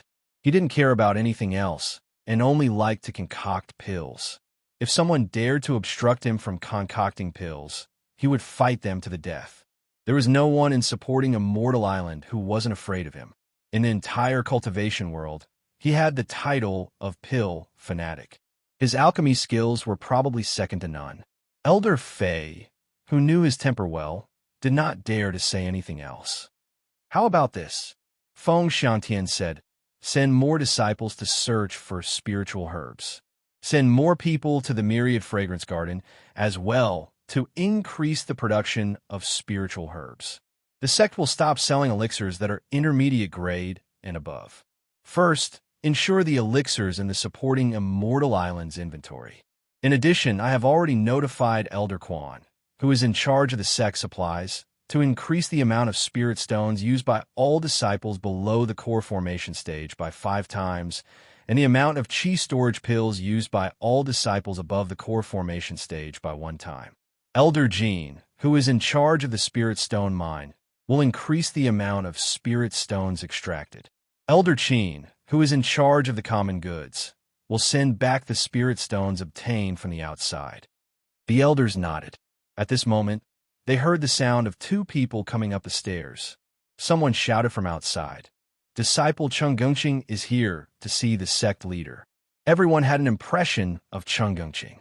He was the capable disciple of Elder Qin, who was in charge of the common goods. However, they did not know why he came to see the sect leader. Did something happen outside? Feng Xiangtian frowned and shouted, "Come in." They saw Chung Gongqing leading an ordinary-looking man in. The sect leader and the 3 elders looked at him. From his clothes, they could tell that he wasn't a disciple of supporting Immortal Island. What was even stranger was that they couldn't see any cultivation from him. This person was, of course, Yu Qianshou. Disciple Chung Gongqing greets the sect leader and the 3 elders. Chung Gongqing bowed. Yu Qianshou also bowed. Itinerant cultivator Yu Qianshou greets the sect leader and the 3 elders. "Chung Gongqing, why are you looking for me?" Feng Xiangtian said, but his eyes were still sizing up Yu Qianshou. When he heard Yu Qianshou say that he was a rogue cultivator, he almost thought that he was mistaken. The other 3 elders also showed the same doubts. Chung Gongqing reached out to touch the storage bag hanging on his waist and said respectfully, reporting to Sect Master. Disciple is bringing the spirit stones back to the island, and I was ordered by Master to bring you Qianqiu to see Sect Master. Your master asked you to bring him? Feng Xiangtian asked curiously. Cheng Gengqing quickly took out the supporting immortal token and told them the purpose of Yu Qianqiu's visit. After listening to him, Feng Xiangtian and the three elders looked at each other in dismay. The supporting immortal token was a token that could only be obtained by those who held the position of an elder and above. It was used to show one's identity and to give the descendants of the token a chance to join the island. This rule had been established for thousands of years, and Yu Qianqiu was the third person to come with the token. There were originally 300 special tokens on the island. It was said that one would know a secret if they collected all 300 tokens. No one knew what the secret was, but it became a symbol of identity for those who held the position of an elder and above. As time passed, they were distributed one by one. Due to various reasons, there were less than half of the tokens left on the supporting immortal island. That was where the trouble came. Some people, be it in terms of cultivation, qualifications, or contributions, were qualified to assume the position of an elder. However, after assuming the position of an elder, they didn't have a token that represented their status as an elder. Originally, the rule was that only the descendants of the token holders could join the supporting immortal island. Later on, because the number of tokens had dwindled, it was changed to only recognizing the token holders and not the descendants. They were hoping that someone would give the token to them. Now that Yu Qianqiu had brought this token, it would undoubtedly reduce the awkward situation of an elder being in an unjustifiable position. Feng Xiangtian took the token from Cheng Gengqing's hand, and after checking it carefully, he nodded slightly at the three elders to show that it was the real supporting immortal token. The three elders couldn't hide their fiery gazes. The three of them were the ones who held the position of an elder but didn't have a token. Actually, it wasn't just the three of them who didn't have a token. When Feng Xiangtian saw the expressions of the three elders, his heart skipped a beat, and he had a headache. This wasn't good, as something like this hadn't happened for hundreds of years. This token had to appear when he was in charge of the supporting immortal island. The entire supporting immortal island had over 200 elders, and there were over 50 elders who didn't have a token. If this token was given to any elder, it would definitely offend the other 50 elders, and he would have to suffer in the future. Don't think that this was just a small supporting immortal token. It might cause a huge commotion. To put it bluntly, it might even cause him to be kicked out of his position. That would be the first time in the history of the supporting immortal island to be kicked out of his position due to unfairness. Brother, what are you trying to do? Aren't you harming others by bringing this thing here? Thinking about this, Feng Xiangtian looked at Yu Qianqiu and didn't know what to say. Yu Qianqiu didn't know how much trouble he had brought to the number one sect master of the righteous path. When he saw Feng Xiangtian looking at him with malicious intent, his heart skipped a beat, and he thought to himself, "Damn, is this old fart going back on his words?" Chapter 45. Feng Xiangtian's face was gloomy. His gaze swept between the three elders and Yu Qianqiu from time to time. No one spoke in the room. The atmosphere suddenly became strange. Cheng Gengqing panicked. Beads of sweat appeared on his forehead. Did I do something wrong? Damn it. What are you doing? It's been almost an hour. If you don't want to accept me, just say it. Do you think I'm afraid of you? Yu Qianqiu, who was standing there respectfully, was a little angry. He straightened his back. His action made Feng Xiangtian's eyes light up. He thought to himself, whoever started the trouble should untie it. The trouble was caused by this kid. It's up to him to solve it. Thinking about this, he smiled and coughed. He said to Yu Qianqiu, "You're Yu Qianqiu, right? That's a good name. Since you brought our sect's immortal supporting token, we will agree to accept you. From now on, you're a disciple of our supporting immortal island. What's your cultivation level now? Tell me." Yu Qianqiu was overjoyed. He bowed and said, "Thank you, sect leader, for accepting me. Disciple Yu Qianqiu is very grateful. Disciple's cultivation level is low. I've only reached level 10 Qi refinement." The four elders in the room stiffened. Feng Xiangtian, who couldn't see that Yu Qianqiu was only level 10 Qi refinement with his tribulation middle stage cultivation level. He couldn't help but feel embarrassed. Level 10 Qi refinement. Feng Xiangtian murmured. This was a little different from his original plan, but it was better this way.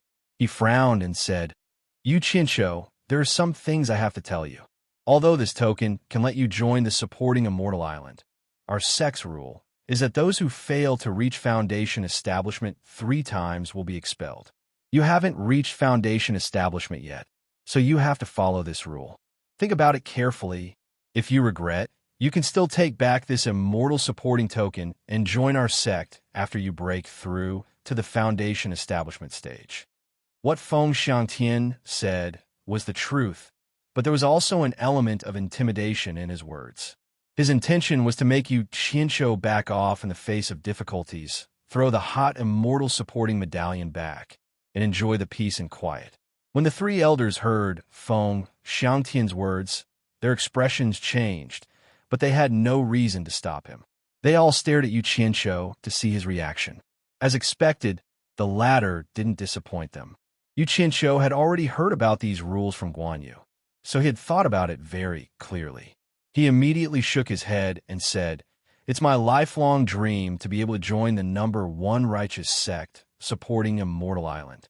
Since I'm already here, I won't regret it. That's good. Feng Xiangtian nodded and said, Immortal Yu Qianqiu, that token. When a sect elder selects you as a disciple, you can hand over the token to that elder. After saying that, he spread out his palm, and the token slowly flew to Yu Qianqiu. After Yu Qianqiu received the token, he said, Cheng Gengxing, take him to register and find a place to stay. Cheng Gengxing agreed, and Yu Qianqiu also thanked him. The 2 of them left the sect master's room. Inside the room, everyone was silent for a while. Then, Elder Huang suddenly said, Sect Master, I don't think we need to trouble the other elders. Why don't we let this kid join our pavilion of refining as an assistant? That's not appropriate. Elder Fei smiled. Elder Huang, Sect Master, also said that Wanfen Garden needs to increase the production of spiritual herbs. I think this kid is quite suitable. Let's let him join our Wanfen Garden. Bulsh asterisk T. Elder Guan from the pavilion of refining elixir scolded. He stood up and glared at the other 2 elders. You 2 old things, don't give me that. Don't think I don't know what you're up to. There's only 1 token. If anyone wants it, it'll depend on their own ability. Otherwise, I'll be the first to object. Oomph. Sect Master, I'll take my leave. He turned and left. Elder Fei and Elder Huang looked at each other. They knew they couldn't afford to offend him, so they didn't say anything. After Elder Guan left, they seemed to remember something and immediately stood up to bid farewell to the Sect Master. Everyone in the Sect Master's room left in an instant. Seeing that he was the only one left, Feng Xiangtian heaved a sigh of relief. If he hadn't thought of this method, he would have been in deep trouble. Just the 3 elders were already enough to cause a ruckus, and if the 50 elders were to come at him at the same time, no, he had to inform the others as well, or else it would be troublesome. Thinking of this, Feng Xiangtian took out a piece of jade and made a finger sign on it. After muttering a few words, he crushed it in his hand and let out a sigh of relief. After Yu Qianqiu and Cheng Gengxing went downstairs, Cheng Gengxing wiped the sweat off his forehead and said, Yu Qianqiu, you're the first person the Sect Master has talked so much to a Qi condensation disciple. I'm also benefiting from it. After I hand over the spirit stones, I'll bring you to the registration. Yu Qianqiu didn't have any objections. He accompanied Cheng Gengxing to quickly count and hand over the spirit stones. After that, the 2 of them went to the registration area for the new disciples. Because it was the Sect Master's decree, things went smoothly. After walking out of Penglai Pavilion, Cheng Gengxing smiled and said, Yu Qianqiu, congratulations. From today onwards, you're a disciple of Fushin Island. It's been hard on you, Grand Master Cheng, Yu Qianqiu said with a bit of sincere gratitude. As a newcomer who had just arrived, and in this cold cultivation world, it was indeed a very rare thing to meet someone who spoke to you in a pleasant manner. It's just a convenience. You're welcome. Chung Gongqing waved his hand and suddenly frowned. You haven't found a master yet. I'm afraid you won't have a place to stay for the time being. Why don't you stay at my place first? You can leave with your master after we decide on an elder to be your master. Yu Qianqiu thought about it and agreed.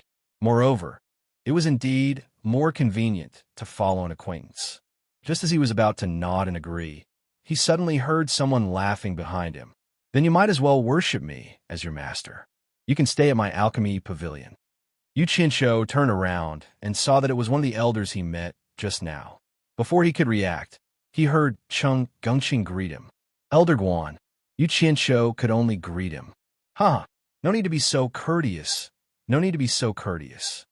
Elder Guan clasped his hands behind his back and stared at Yu Qianqiu with a smile. He walked around him twice as if he was looking at a treasure. The latter shuddered under his stare. He only knew that Elder Guan was an elder, but did not know what he did. In addition to the smell of medicine, Yu Qianqiu could not help but think of those medical freaks who like to experiment on human bodies. Elder Guan stopped walking around and put on a kind expression. Yu Qianqiu, is this how you want me to be your master? Yu Qianqiu did not know how to answer. He felt that something was not right.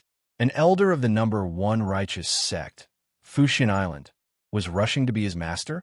Then, he looked at Chung Gongqing's slightly surprised expression. There was a problem. There was definitely a problem. Huh. A hearty laughter was heard. Yu Qianqiu turned around and saw the other 2 elders walking towards him. Chung Gongqing bowed again. Elder Fei, Elder Huang. Yu Qianqiu had no choice but to bow as well. Huh. The 2 elders laughed and said in unison, no need to be so polite. Elder Fei looked at Yu Qianqiu with a smile and said, Yu Qianqiu, you should be my disciple. Yu Qianqiu, I have the same intention. Follow me. Elder Huang said. Yu Qianqiu and Chung Gongqing were stunned at the same time. Elder Guan's face turned from sunny to gloomy. He looked terrible.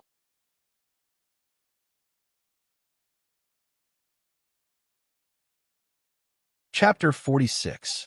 Who is Yu Qianqiu? A silhouette descended from the sky and landed in front of them. The newcomer's gaze swept across them before finally landing on Yu Qianqiu, who was dressed differently from the rest. He asked, You are Yu Qianqiu? Yu Qianqiu nodded. Before he could say anything, the person said impatiently, Come with me. I will take you as my disciple. Bullshit. Elder Guan stood in front of Yu Qianqiu. Elder Fei and Elder Huang also stood in front of the person. Elder Fei chuckled and said, Elder Lu, when did you learn to rob? Chung Gongqing and Yu Qianqiu were dumbfounded. They didn't know what these people were trying to do. Elder Lu, who had just arrived, said disapprovingly, Old Fei, what are you saying? Yu Qianqiu hasn't acknowledged anyone as his master yet. He will naturally follow whoever he wishes to acknowledge as his master. How am I a robber? Haha, I like what Elder Lu said. Another silhouette landed in front of the crowd. Before the newcomer could steady himself, he saw dozens of silhouettes descending from all directions. People kept asking, Who is Yu Qianqiu? It was obvious that the group of elders were here for Yu Qianqiu. Chung Gongqing looked at Yu Qianqiu suspiciously. He really couldn't see what was so good about him that so many elders were fighting for him. However, he didn't know that Yu Qianqiu shuddered. He thought of a fairy tale in his previous life. There was a monk named Tang Sung. It was said that eating his meat could make one immortal. Could it be that my meat has the same effect? Yu Qianqiu's divine sense immediately locked on the golden pearl in his dantian. If he found anything wrong, he would leave immediately. The window of the sect leader's room on the 3rd floor of Penglai Pavilion was open. Sect leader Feng Shangtian looked at the group of elders below and shook his head with a wry smile.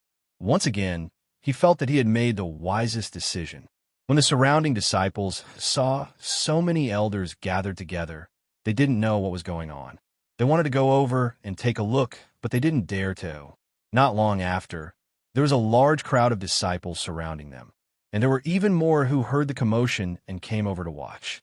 No matter how courageous Yu Qianqiu was, he couldn't help but sweat beads on his forehead when being stared at by a group of old fellows who had lived for at least 200 years.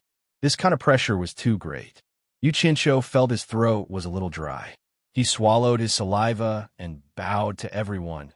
Disciple Yu Qinsho greets the elders. There's no need to be so polite. The elders replied one after another. Everyone's tone was as if they were Yu Qinsho's master. Yu Qinsho smiled awkwardly at everyone. Oh my God, what kind of background does this Yu Qinsho have? So many elders have to give him face. Chen Gongqing also felt the huge pressure. He couldn't help but wipe the beads of sweat off his forehead. He looked around and realized that he was surrounded by elders. There was no way out even if he wanted to. All the elders had gathered, and everyone was well aware of what each of them was thinking. Everyone was silent for a moment. Elder Liu, who had just arrived, swept his gaze across everyone and said in a deep voice, "Everyone standing here isn't a solution. There's only one immortal supporting token. The sect leader has said that whoever accepts Yu Qinsho as a disciple will be qualified to receive the immortal supporting token. Since the sect leader has said so, we will naturally comply." Now, it seems like all the elders want to accept Yu Qinsho as a disciple. However, there is only one Yu Qinsho and one immortal supporting token. We can't possibly fight over it. Don't dawdle. If you have something to say, say it. Elder Guan said impatiently. Elder Liu rolled his eyes. Just as he wanted to retort, he realized that not many people could afford to offend this crazy old man. Who knew when he would have to ask him to concoct pills for him? He could only shut his mouth. If it was someone else, he would definitely say, "If you don't want to wait, you can leave first. No one is stopping you here." Damn it, that scared me. So they're all here for the immortal supporting token in my hands. Yu Qinsho finally heaved a sigh of relief. Chen Gongqing also understood that his master, Elder Qin, had an immortal supporting token. It was no wonder that Elder Qin had asked him to send Yu Qinsho to Immortal Supporting Island. If his master didn't have it, he would have gotten it first. Then, Yu Qinsho wouldn't have called him Ancestor Master. He would have called him Senior Brother. Chen Gongqing finally understood why his master had smiled so strangely. He knew that there would be a show to watch. Elder Liu, we are all from the same sect.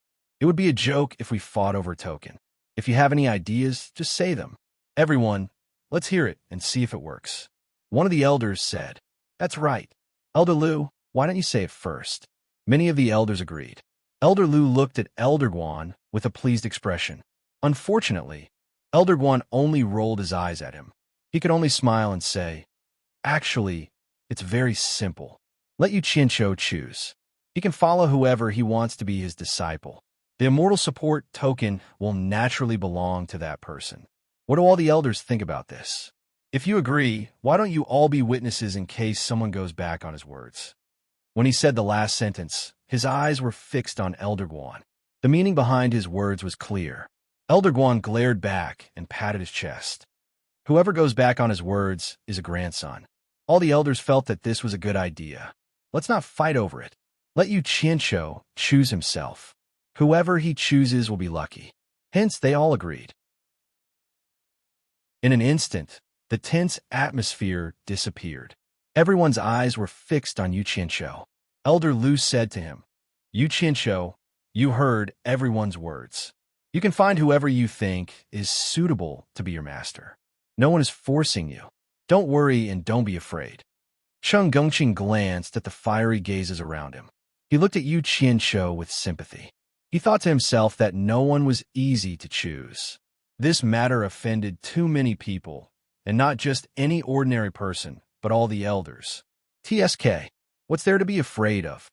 Yu Qinsho, who was bowing respectfully to the elders, gradually straightened his back. He glanced at the sect leader at the window on the third floor of the Penglai Pavilion. Now he understood why the sect leader tried so hard to return the fairy supporting token to him.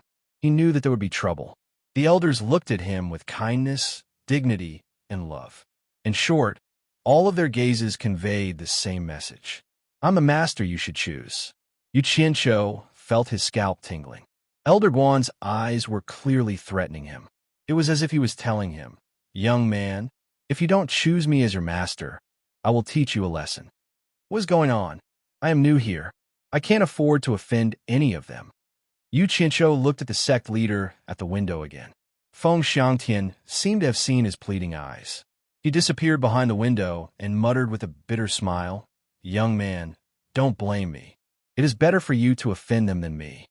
Damn, why did I go in the opposite direction? They are begging me. Why should I be afraid?" Yu Qianqiu suddenly realized what was going on when he saw the expectation hidden in the elder's expressions.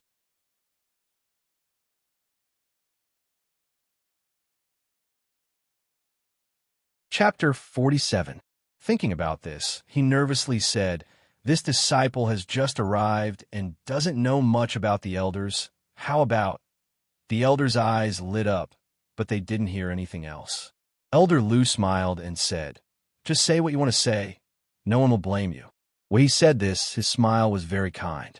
Yu Qianqiu saw that the elders nodded, so he put on an awkward expression and said hesitantly, "I don't know what abilities the elders have, but I want to pick one that suits me." As he said this, his voice became very low. As soon as he said that, the elders who had gathered together immediately became lively and introduced their own abilities one after another. A group of disciples gathered outside didn't know what the elders were doing. It felt like they were selling things in a market. The disciples all looked at each other. This elder's cultivation has reached the early stage of tribulation passing. It's not a problem for me to be the master of a little child like you. Oomph. There are a few who haven't reached tribulation passing. It would be a pity if I don't find a disciple to inherit my extraordinary spells. How many people below the nascent soul stage can use that spell of yours? Yu Qianqiu, come to my refining pavilion. I'll refine a few high-quality magic tools for you to defend yourself. It'll be very worth it. Yu Qianqiu appeared to be very respectful on the surface, but when he heard the elders boasting without regard for their status, his heart was filled with joy. These elders might be famous people in the cultivation world, but when they were gathered together, they were no different from mortals. This was probably the case of rare things being expensive. If there were too many of them, they would naturally depreciate. After listening respectfully for a long time, he didn't find many people with special abilities. Everyone talked about how high their cultivation was, how powerful their magic treasures were, and how many demonic cultivators they had killed. But this wasn't what he wanted. No matter how high their cultivation was, it didn't matter to him. Cultivation couldn't be transferred to him. So what if a magic treasure was powerful? He didn't even have the strength to fly on a sword. Even if a magic treasure was given to him, he wouldn't be able to use it. And those people who were proud of killing people were simply perverts. Don't they know that what I want the most is someone who can help me reach foundation establishment? Speaking up to here, Yu Qianqiu himself was not very clear. At present, in the cultivation world, there is probably no one who would dare to say that they would be able to help someone successfully reach the foundation building realm. At best, they could only say that they would give you a few foundation building pills, or give you some guidance during the foundation building realm, or provide you with some foundation building experience. Furthermore, the conditions of Fuxian Island's disciples were much better than those of other sections. Although foundation establishment pills were quite precious, every disciple had 3 chances to reach foundation establishment. On the contrary, it was harsher than other sections. Those who failed 3 times would definitely be chased out of the supporting Immortal Island, because such disciples had almost no future in terms of cultivation. Therefore, there was no elder who dared to say that they would definitely help you reach foundation establishment. As long as someone dared to say that, they would immediately be ridiculed by others. No matter how he listened, only the words of the 3 elders, Fei, Guan, and Huang, that he had seen in the Sect Master's room, moved Yu Qianqiu a little. Elder Fei was in charge of the myriad fragrance garden. Some of the spiritual herbs in the garden were priceless treasures. If Elder Fei were to become his disciple, he would be able to obtain the spiritual herbs on the pill recipe Jade archive. Elder Guan was in charge of the elixir refinery pavilion, which could refine all kinds of medicinal pills. What attracted Yu Qianqiu the most was that almost all the foundation establishment pills in the New Excellence Assembly were refined by Elder Guan's elixir refinery pavilion. Elder Huang's elixir refinery pavilion was famous throughout the cultivation world. The transcendent artifacts refined by them were even heard of in Ong Kwang Sung. A good transcendent artifact was no less valuable than a cultivator's life. Yu Qianshou had personally witnessed the might of transcendent artifacts in the Spirit Stone mine in Ong Kwang Sung. It was much more powerful than when he used a saber to slash people. He was still shocked to this day. He had already preliminarily determined that the master he wanted to choose would be one of these three. However, in order to survive in the cultivation world in the future, he had no choice but to consider it carefully. The biggest obstacle he was currently facing was breaking through to the foundation establishment stage. If he couldn't break through to the foundation establishment stage, everything else was just empty talk. Although there were many spiritual herbs in Elder Fei's myriad fragrance garden, he didn't know how to refine pills. What was the point of becoming his disciple? Did he have to eat spiritual herbs like rice? Or steal spiritual herbs to exchange for money? The lifespan of a qi refining stage cultivator wasn't that long. If he died, would they all become his inheritance? Even if they were to become his inheritance, he should at least have a purpose.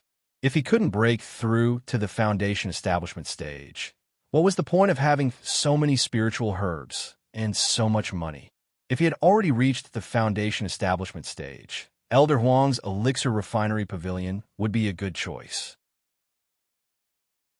It would be great if he could obtain a few more transcendent artifacts. However, it was a little unrealistic to go there now.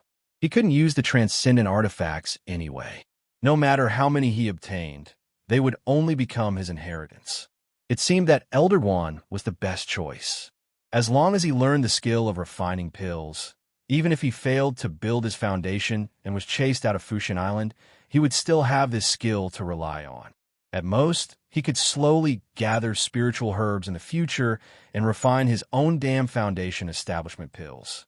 He didn't believe that eating foundation establishment pills like rice could not help him break through to the foundation establishment stage. Moreover, looking at this old fellow's arrogant appearance, it seemed that everyone was a little afraid of him. From this point, it could be seen that refining pills was a good profession. Secondly, he wouldn't have to be afraid of offending others if he became his disciple. The old fellow's arrogant appearance should be able to support him. Moreover, he had a straightforward temper, so it shouldn't be difficult to deal with him. Thinking of this, Yu Qianshou made up his mind. He turned a deaf ear to the buzzing of the elders. His expression was resolute, and his resolute gaze landed on Elder Guan, who was spitting saliva at the other elders.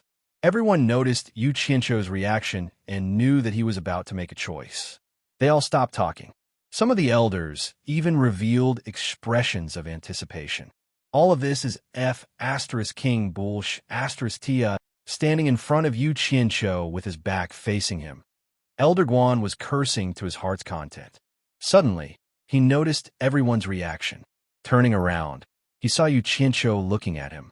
At this moment, the world-famous Dan addict couldn't help but feel a little nervous. Who the token would belong to depended on Yu Qianshou's words. Yu Qianshou took a step forward and bowed to Elder Guan. Disciple Yu Qianshou sincerely begs Elder Guan to accept me as a disciple. Saying this, he knelt down. Immediately, the elders who had been arguing for a long time were all dumbfounded. All kinds of sorrowful and regretful expressions appeared on their faces. Elder Guan was startled, as if he didn't believe it. But then he reacted and laughed loudly. Good. Yu Qianshou, this old man agrees to accept you as a disciple. Get up. No need to be so courteous.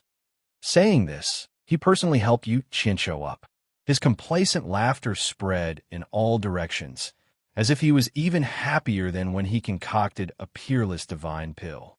Yu Qianshou, who was the closest to him, felt his ears go numb from the sound of his laughter. Cheng Gengxing, who was standing to the side, had finally seen it for himself. Normally, these dignified elders would actually say anything for a token. He couldn't help but admire Yu Qianshou's courage. If he had encountered such a situation, he probably wouldn't have known what to do. However, he didn't know if there would be any negative consequences. Thinking about this, he sneaked a peek at the elders' reactions. Sure enough, their expressions didn't look good. Everyone, why are you still crowding around here? Could it be that you want to congratulate me? This old man appreciates your kind intentions. Everyone, please make way for me.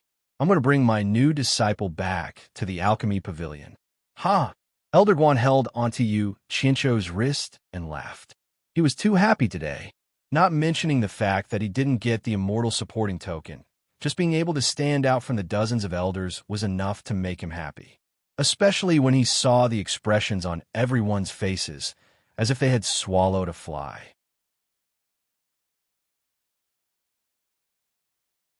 Chapter 48. Yu Qianzhou had already become someone else's disciple. Naturally, the immortal supporting medallion had also become someone else's. This was agreed upon by everyone, no matter how unwilling they were. What else could they say? Elder Lu, who proposed this idea, saw Elder Guan's smug expression. He snorted coldly and flew away first. None of the elders were willing to look at Elder Guan's face anymore. They flew away one after another. In an instant, all the elders left. Cheng Gengxing looked at the disciples who were watching from afar. Many of them were disciples of these elders. Cheng Gengxing felt that it was not a wise choice to stay with Elder Guan.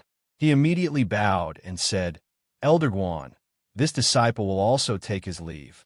After Elder Guan happily nodded his head, he bid farewell to Yu Qianzhou and left. The disciples who were watching didn't know what had happened.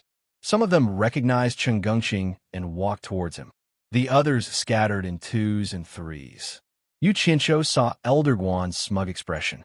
He was speechless. He took out the medallion and presented it with both hands.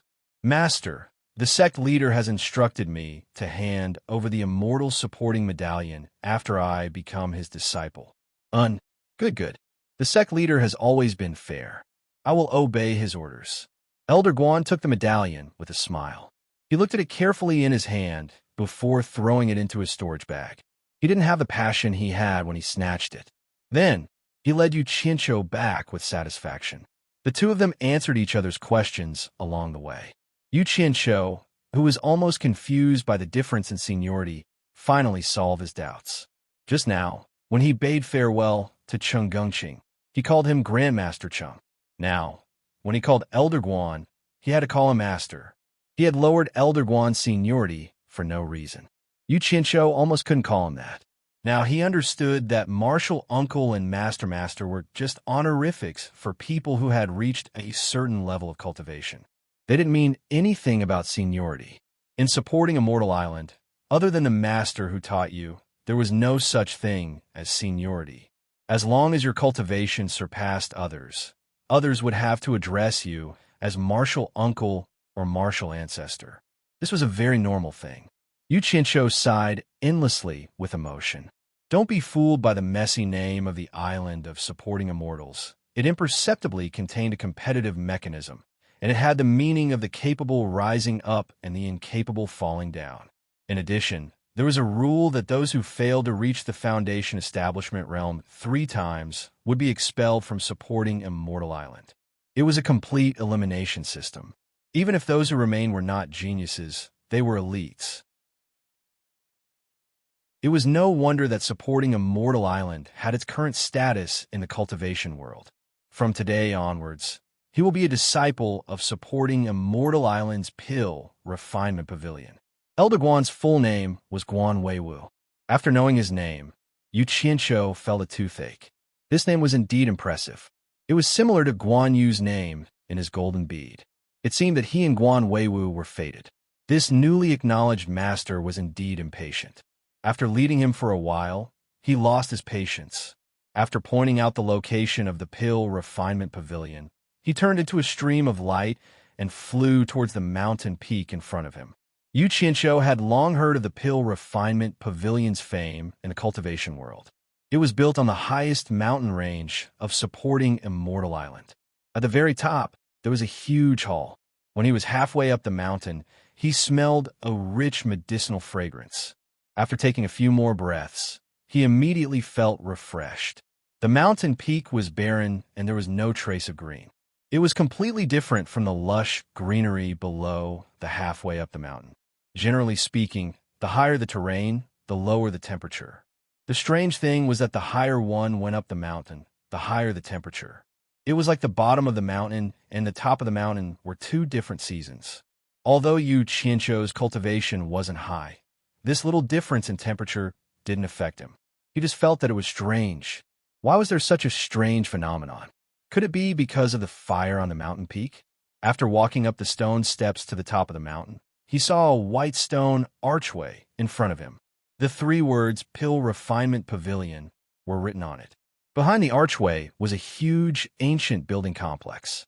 Between the archway and the building complex was a field paved with bluestone.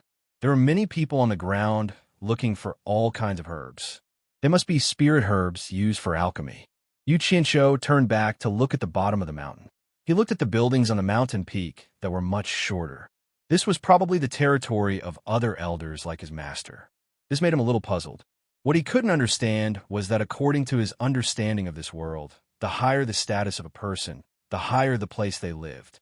His master didn't have the highest status on supporting Immortal Island. At the very least, there was a sect master above him. How could he live in the highest place? As his thoughts ran wild, someone behind him asked, "Are you Yu Qianzhou?" "That's right." Yu Qianzhou turned around and replied.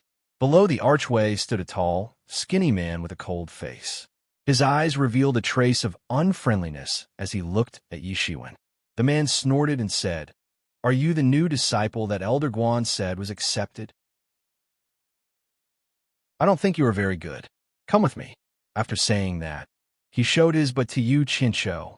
Yu Qianzhou was a little angry. Who did he think he was? What did I do to provoke you? The moment you come, you give me a medicine.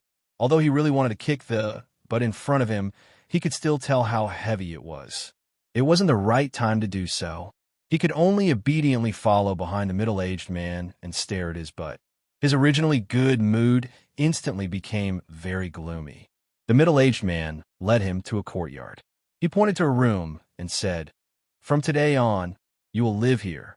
Cultivate with the disciples here. Do whatever they do. Remember what I said. Don't think you can do whatever you want just because you're Elder Guan's disciple." After saying that, he snorted and said, "I heard you are a wandering cultivator from outside the island.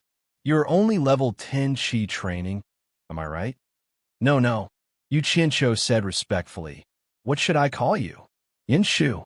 The middle-aged man glanced at him and said arrogantly, "Late-stage core formation. According to the rules of Fuxian Island, you should call me Ancestor." "Oh, so it's Ancestor Yin." Disciple Yu Qianzhou greets Ancestor Yin. Yu Qianzhou bowed and thought, "There are all kinds of birds in a big forest. I've never seen such a crazy person. Yin Shu, I will remember you. I will repay you in the future." Yin Shu snorted. Calling him Ancestor twice seemed to make him feel better. Then he said, "Fuxian Island has a rule. Disciples who haven't reached the foundation establishment stage are not allowed to wander around on the island. You just stay here and don't run around. When your fellow disciples finish their business and come back, you can ask them if you have anything you don't understand. Do you remember what I said?" Yu Qianzhou smiled respectfully. "I won't forget Ancestor Yan's words. Disciple will remember them." "Good." Yin Shu left the smiling Yu Qianzhou and walked out of the courtyard with his hands behind his back. Someone shouted, "Ancestor Yin, have a safe trip."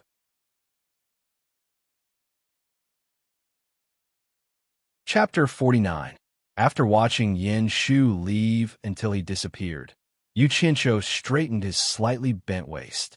The flattering expression on his face turned into contemplation. His strength was too weak. Ever since he entered the cultivation world, anyone with a little bit of strength would be able to pinch him. Yet, he still had to act like a tortoise. All of this was because he was too weak.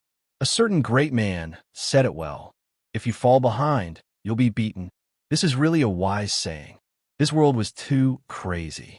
The cultivation circle regarded human lives as worthless.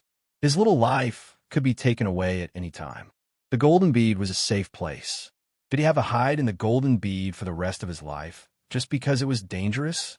But what about Chu Pinger, who is waiting for me in Ongquangsung? Can I get her out without strength?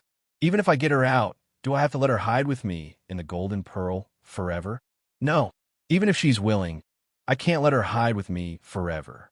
How can I let a woman who treats me sincerely suffer for the rest of her life?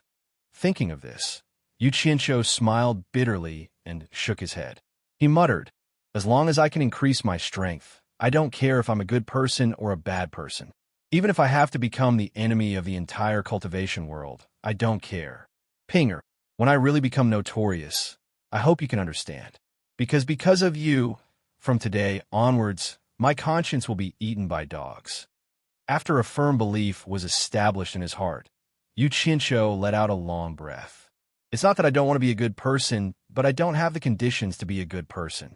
What's more important than living? There's a saying in my previous life. If you're poor, take care of yourself. If you're rich, take care of the world.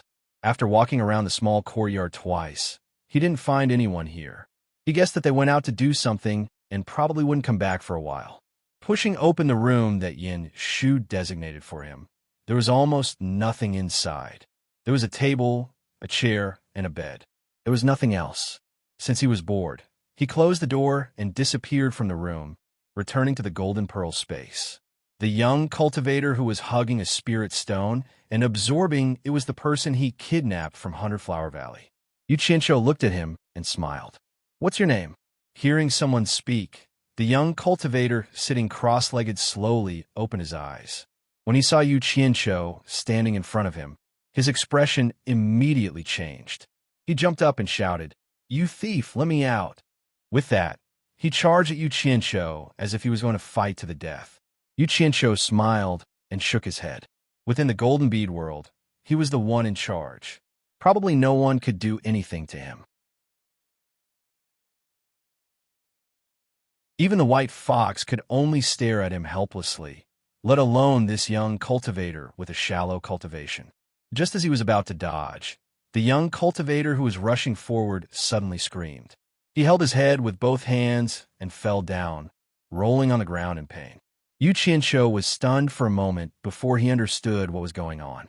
He had seen this phenomenon on Guan Yu before. It was the sign of being controlled by someone after their natal Yuan Shun was forcefully extracted. In the golden bead space, only the white fox could do this. Closing his eyes to sense the golden bead world, the location of the white fox and Guan Yu appeared in his mind. Yuchincho's figure disappeared and reappeared in the white fox's garden. Seeing Guan Yu holding a bag and taking out a handful of seeds to sow on the plowed land with the white fox guiding him, Yuchincho couldn't help but laugh. Guan Yu was really lucky to have such a beauty accompanying him to farm. Sister, are you planting flowers again? Yuchincho smiled. The white fox didn't even raise her head. Instead, Guan Yu stopped what he was doing and said, "Yo, Boss Yu is here. Did supporting Immortal Island accept you?" The white fox probably didn't like his nagging, so she glared at him. Guan Yu smiled embarrassedly and took out the seeds to continue planting his flowers. Then, she looked at Yuchincho and frowned. You joined supporting Immortal Island again? From her tone, it seemed that she didn't like people who joined other sections. Yes. Yuchincho originally wanted to ask Guan Yu about supporting Immortal Island, but he heard the unhappiness in the white fox's words. He changed the topic and said, "Sister, you guys go on with your work. I still have something to do." Before the white fox could say anything, he disappeared and reappeared in front of the young cultivator. The young cultivator was sitting on the ground with a pale face. Yuchincho asked again, "What's your name?" The young cultivator replied dispiritedly, "Chun Feng." Yuchincho said with a smile, "Chun Feng, how many spirit stones can you earn by setting up a stall in a day? Look behind you, there are so many spirit stones that you can't use up. Use them however you want. Don't be half dead, get yourself together. Isn't it just having your natal primordial spirit taken away? You'll get used to it after a long time. If you don't believe me, you could go to the flower garden over there. There's a guy called Guan Yu there, and his natal primordial spirit was taken away, just like you. Look at how comfortable he is now. He has beauties to plant flowers with him every day." Hearing the word beauties, Chun Feng shuddered. He remembered the day he came in. When he was making a fuss, a woman as beautiful as a fairy suddenly appeared. He had never seen such a beautiful woman before, and he couldn't help but be mesmerized. Who knew that the woman would grab his head without saying a word and take away his natal primordial spirit. The pain that came from his soul made people shudder. Seeing that he was still in a daze, Yuchincho touched his nose and said with a smile, "Don't think too much. From the day you came in, you were destined to follow me. There are only benefits to following me. If you have time, improve your family's talisman-making skills. Who knows, I might need it someday. If you need any materials, let me know the next time I come.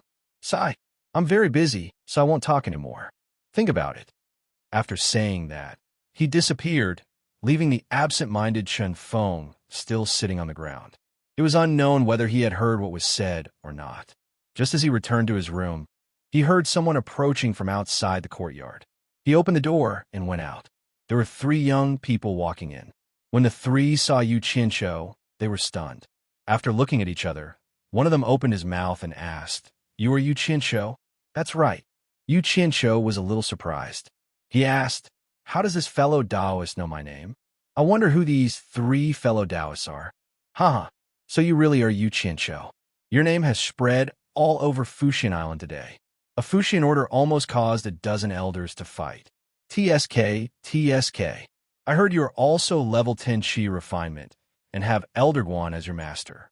I guess you would also be assigned to our courtyard." "Ha! The 3 of us are also level 10 Qi refinement. My name is Ling Feng." He then introduced the people on his left and right. "This is Bei Zi, and he is Xian Ping. So it's 3 senior brothers." Yuchincho bowed, but in his heart, he was wondering why these 3 people's names felt so weird. Ling Feng laughed brightly. "I don't dare to call you senior brother.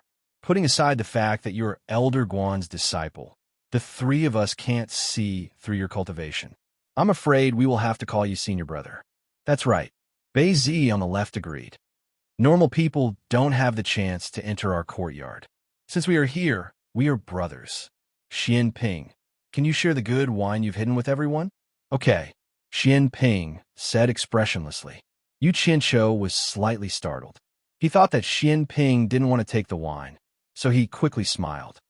"No need to trouble Brother Xian. I have wine here. I promise you 3 can drink to your heart's content." As he said this, he reached into his storage pouch.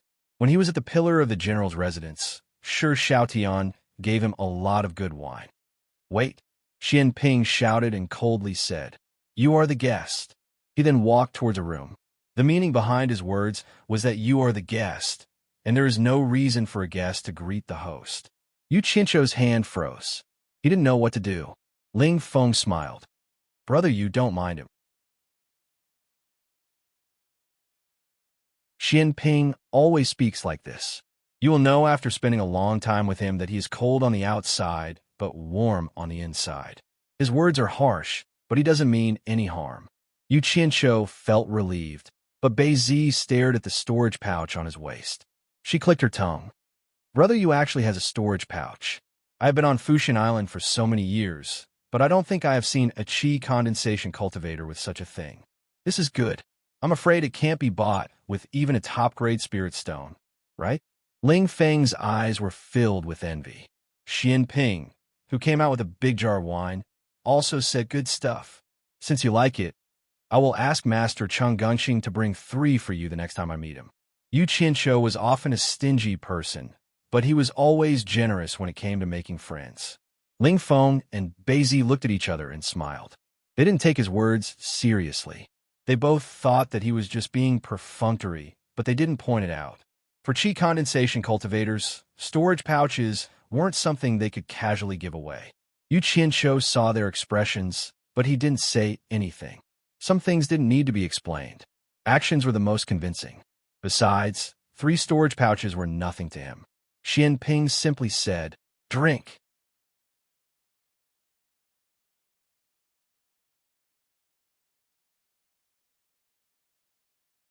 Chapter 50. The few of them sat around the stone table. After a few bowls of wine, the atmosphere changed. The 4 of them were less courteous and more straightforward. After some small talk, Yuchincho had a rough understanding of the 3 of them. He could tell that Ling Feng and Bei Zi were candid and straightforward. They were passionate people, which was rare in the cultivation world. As for Xian Ping, He was a man of few words, but one sentence could make people choke. The three of them had good characters. Yu Qianqiu felt that the three of them were worth befriending. Besides, it wasn't a bad thing to make a few friends in an unfamiliar place. However, characters were rare in the cultivation world. Moreover, he met three of them at once. Yu Qianqiu had to ask in a roundabout way. It turned out that there was no other reason other than the fact that the three of them did not know how to conduct themselves. To put it bluntly, it was because the three of them did not know how to follow the waves and flatter the people in charge. Thus, the three of them were chased together. Usually, they would only do rough and menial work that no one was willing to do. It could also be said that the three of them would rather break than bend the knee and cause trouble. Unfortunately, the three of them didn't have a good aptitude. They had failed to build their foundation once. If they failed a second time, they would be chased out of Fushin Island. Yu Qianqiu was dumbfounded. What was the meaning of him being sent here? Why was he put together with three people who had no future? Was Guan Weiwu going to burn the bridge after crossing it? Was he going to ignore him after getting the immortal supporting token? Ling Feng seemed to see through his depression. He drank the wine in his bowl and smiled. You were brought here by Yin Shu. I'm afraid there are some things you don't know. Yin Shu's father was Elder Yin Ta, who was in charge of the miscellaneous matters of Fushin Island. When Yin Shu joined the Elixir Refinery Pavilion, he used his father's name to ask Elder Guan to be his master. In the end, Elder Guan didn't give him any face. He rejected him on the spot and gave him a random master. Yin Shu was a narrow-minded person, a real villain. At that time, he was furious, but he couldn't do anything to Elder Guan. Afterwards, when Elder Guan was in his prime, he accepted a few disciples, but without exception, all of them were killed by Yin Shu. Ugh! Yu Qianqiu almost spat out the wine in his mouth. After he managed to swallow it down, he heard Bei Zi chuckle and say, Brother Yu, are you scared? You are also Elder Guan's disciple. I hope you're the exception. Yu Qianqiu put down his wine bowl and looked at the three of them in astonishment. It can't be that exaggerated, right? Yin Shu killed Elder Guan's future disciple just because Elder Guan didn't accept him as a disciple. It can't be faked. Xian Ping, who was immersed in his wine, concluded. Although he didn't speak much, his words were more useful than Ling Feng and Bei Zi's explanations. Yu Qianqiu completely dispelled the suspicion in his heart. He asked reluctantly, could it be that Elder Guan doesn't even care about his own disciple being killed? Bei Zi chuckled again. Haven't you heard of Elder Guan's nickname, Pill Addict? Other than alchemy, I don't think there's anything else he cares about. He even forgot about the disciple he accepted today, the next day. Do you think a master like this can be relied on? Xian Ping, who was pouring wine, shook his head and said, he can't be relied on. Yu Qianqiu was speechless. There was such a muddle-headed master. Why did he have to meet him? He hated himself for being blind. Why did he choose Elder Guan as his master? Damn it, my life is even more bitter than a cabbage. Ling Feng grabbed the wine jar next to Xian Ping and filled Yu Qianqiu's bowl with wine. She said, if it wasn't for his father's prestige and the fact that there are so many nascent soul cultivators, how could a core formation cultivator like Yin Shu be the caretaker of the Alchemy Pavilion? However, since he sent you to our courtyard, it seems like he does have the intention to harm you. Although that's the case, you don't have to worry too much. The rules of Fushin Island aren't just for show. He won't dare to harm you openly. As long as you're vigilant, it won't be easy for him to harm you. Yu Qianqiu nodded and didn't say anything. A fierce look flashed through his eyes. No one noticed that he already had the intention to kill Yin Shu. Although he didn't know if the Yin Shu mentioned by the three of them was really so unbearable, if he really had to live in fear every day, then there was no need to think about it. It wasn't the first time he did something like this.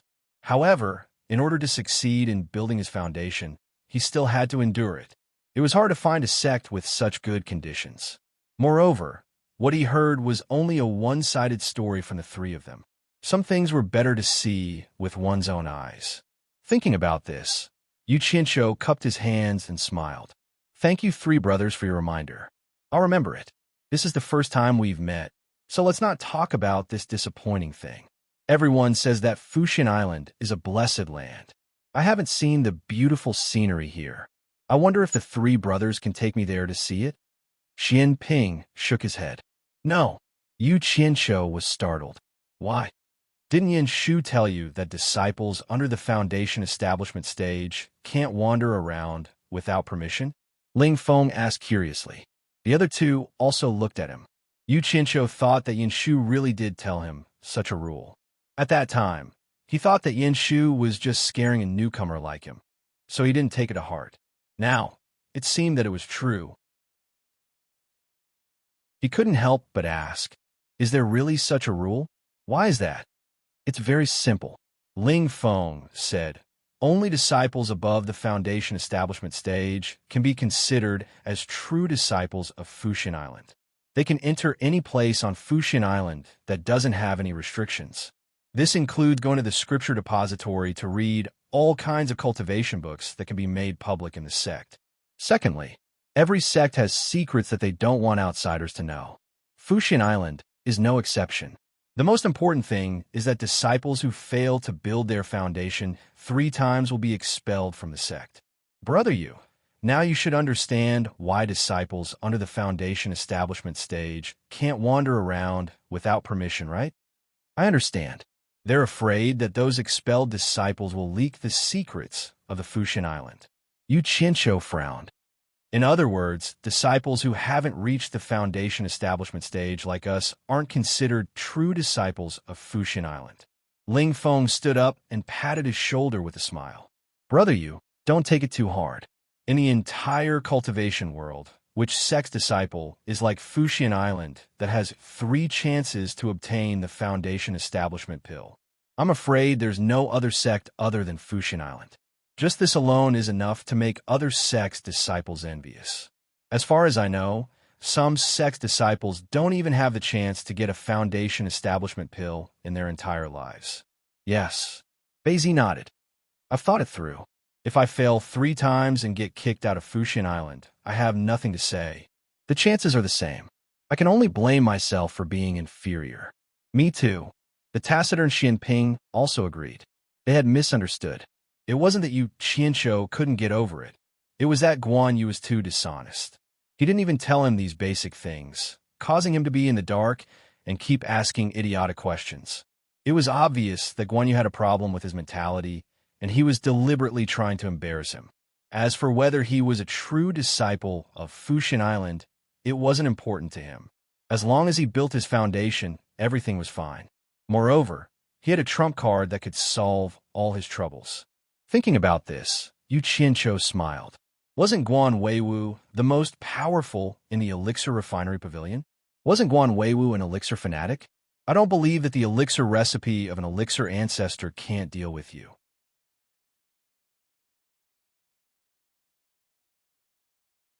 Chapter 51. He thought about how he had never looked at the pill formula in detail. Without a basic understanding of it, he reckoned that he wouldn't be able to fool Guan Weiwu even if he wanted to. With this thought in mind, he couldn't bring himself to drink anymore. Yu Qianshou raised his head and drained the wine in his bowl. He put down the bowl, stood up, and apologized to the 3. I'm not feeling well. I'll go back and rest first. Next time, I'll treat you all to a good drink. With that, he hurriedly turned around and left. The 3 of them stared at him in shock as he entered his room and closed the door. Ling Feng quietly said, it looks like he's still taking things too hard. It's nothing. He'll be able to accept it after some time, Beizi said. Xian Ping, who had been drinking silently, turned his head to look at the closed door. He suddenly said, not necessarily. Then he continued drinking. Ling Feng and Beizi looked at each other, unsure of what he meant by that. The moment Yu Qianshou closed the door, he immediately disappeared from the room. He urgently wanted to find the White Fox, hoping that she could help him remove the restrictions on the Jade archive. Among the people he knew, the White Fox was probably the only one who had that ability. Who else could he look for but her? She was able to set up a formation with just a few spirit stones, so she must have a certain understanding of formations and restrictions. Returning to the Golden Pearl, he used his divine sense to investigate and confirm the White Fox's location. With a thought, He appeared outside the white fox's garden in the blink of an eye. There was now another capable assistant in the flower bed. Chen Feng seemed to have thought things through and was busy farming with Guan Yu. Seeing Yu Qianzhou's arrival, the former glanced at him before lowering his head and disappearing. He snorted coldly to express his dissatisfaction, while the latter happily nodded and smiled in greeting. Yu Qianzhou wasn't in the mood to pay attention to the two of them. He affectionately called out to the white fox, "Sister," and walked over. The white fox's peerless beauty, coupled with her white robe, stood among the green leaves and fresh flowers. It was very pleasing to the eye. She frowned slightly and said, "Why are you so diligent today? You haven't even been out for a day, right?" Yu Qianzhou smiled in embarrassment. He naturally couldn't directly say that he had something he needed her help with. However, he was also thick-skinned and could easily flatter her. Who told Big Sister to have a beauty that could captivate even the birds and beasts, a beauty that could outshine the moon and put flowers to shame? I missed Big Sister, so I couldn't wait to see beautiful Big Sister. One had to know that there were no such words of praise in this world that could captivate even the birds and beasts. Suddenly hearing such word from his mouth, the white fox, who knew she was beautiful and was used to being praised by others, could not help but feel her heart flutter and her pretty face blushed. No matter how extraordinary a woman was, who wouldn't want to be the most beautiful woman in the world? Who wouldn't want the nicest words of praise to be used on them? Even immortals were no exception. The heart under her plump chest was beating a little erratically. Looking at this younger brother, who always said frivolous words to her, she wanted to get angry, but couldn't. She had finally experienced this scoundrel brother of hers. Every time he said words that could make a woman flustered, she really couldn't stand it. Although she knew he wasn't really frivolous, she still had to act angry. Otherwise, he would become arrogant. She then asked coldly, "Your words sound nice, but I'm afraid you have something to ask me for help with?" This sister really knew him too well. She immediately saw through his intentions. However, when he was free, he really didn't come to see her. Yu Qianzhou was a little embarrassed to open his mouth. His eyes wandered around, pretending not to hear anything as he admired the flowers around him. Yu Qianzhou stared blankly at the flower bed to his side, which had all sorts of flowers in full bloom. If he remembered correctly, the last time he came here, he had clearly seen Guan Yu sowing the seeds. It hadn't even been a day since then, so why were the flowers already so red? How could they grow so fast? Could it be that he remembered wrongly? Yu Qianzhou thought that his memory was pretty good, but he didn't have a photographic memory. But this kind of thing shouldn't be wrong. He looked around the flower bed and then looked at where he was standing. It shouldn't be wrong. When were these flowers planted? Yu Qianzhou pointed at the flower bed beside him and asked suspiciously. The white fox didn't answer his question. Instead, it turned its head to the side proudly and also pretended to admire the flowers. This was something that he learned quickly from his younger brother. Yu Qianzhou looked at Guan Yu, who was smiling and looking at him. The latter waved at him and said, "Boss, do you want to know what's going on? Come here, I'll show you something good." Guan Yu's words clearly showed that he knew what was going on, and he didn't remember wrongly. There was indeed something wrong with this flower bed. Yu Qianzhou nodded and walked over obediently. He asked curiously, "What good thing do you want to see?" Guan Yu smiled and didn't answer. He took out a small bag from the storage bag on his waist and grabbed something from it. He put it in his palm and stretched it over. Yu Qianzhou stretched his head out and stared blankly at the two black dots on Guan Yu's palm for a long time. He then asked uncertainly, "Are they flower seeds?" "Smart. Boss is the boss. You can even see through it." Guan Yu looked at the two black dots on his palm and said, "That's right. They are two flower seeds. F*CK. You dare to trick me." Yu Qianzhou was angry. He rolled up his sleeves and was about to make a move. This Guan Yu was getting more and more impudent. He had schemed against him several times, and seeing that he didn't care about it, he was getting more and more excited. The white fox on the side couldn't help but cover her mouth and laugh. She seemed to be very happy to see her brother make a fool of himself. Yu Qianzhou was stunned. He turned his head and couldn't help but be stunned. This was the first time he saw the white fox smile like this. Under her smile, All the flowers around her paled in comparison. He finally understood why the ancients in his previous life would describe beauties as being able to outshine the moon and put the flowers to shame. No matter how beautiful the flowers were, how could they be more beautiful than the beauty in front of him? Guan Yu and Qin Feng were also stunned.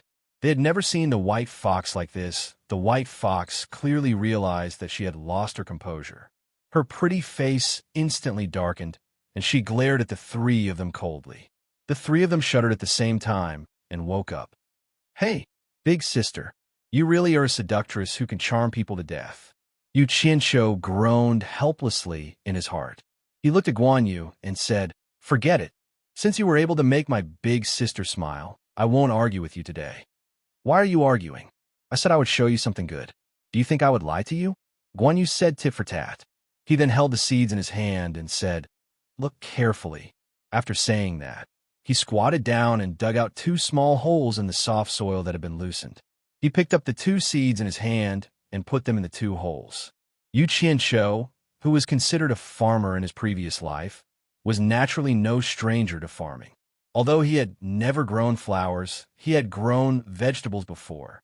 He stared at Guan Yu's actions with his eyes wide open. He wanted to know the difference between growing flowers and vegetables. If there was no difference, how could the flowers grow so fast? After putting the seeds, Guan Yu reached out and untied a small bamboo tube from his waist. He gently pulled out the wooden stopper and took out a small wooden spoon from his belt. He reached into the bamboo tube and slowly scooped out a spoonful of something. The thing that he scooped out was purple. Yu Qianshou thought it was familiar. He seemed to have seen it somewhere before.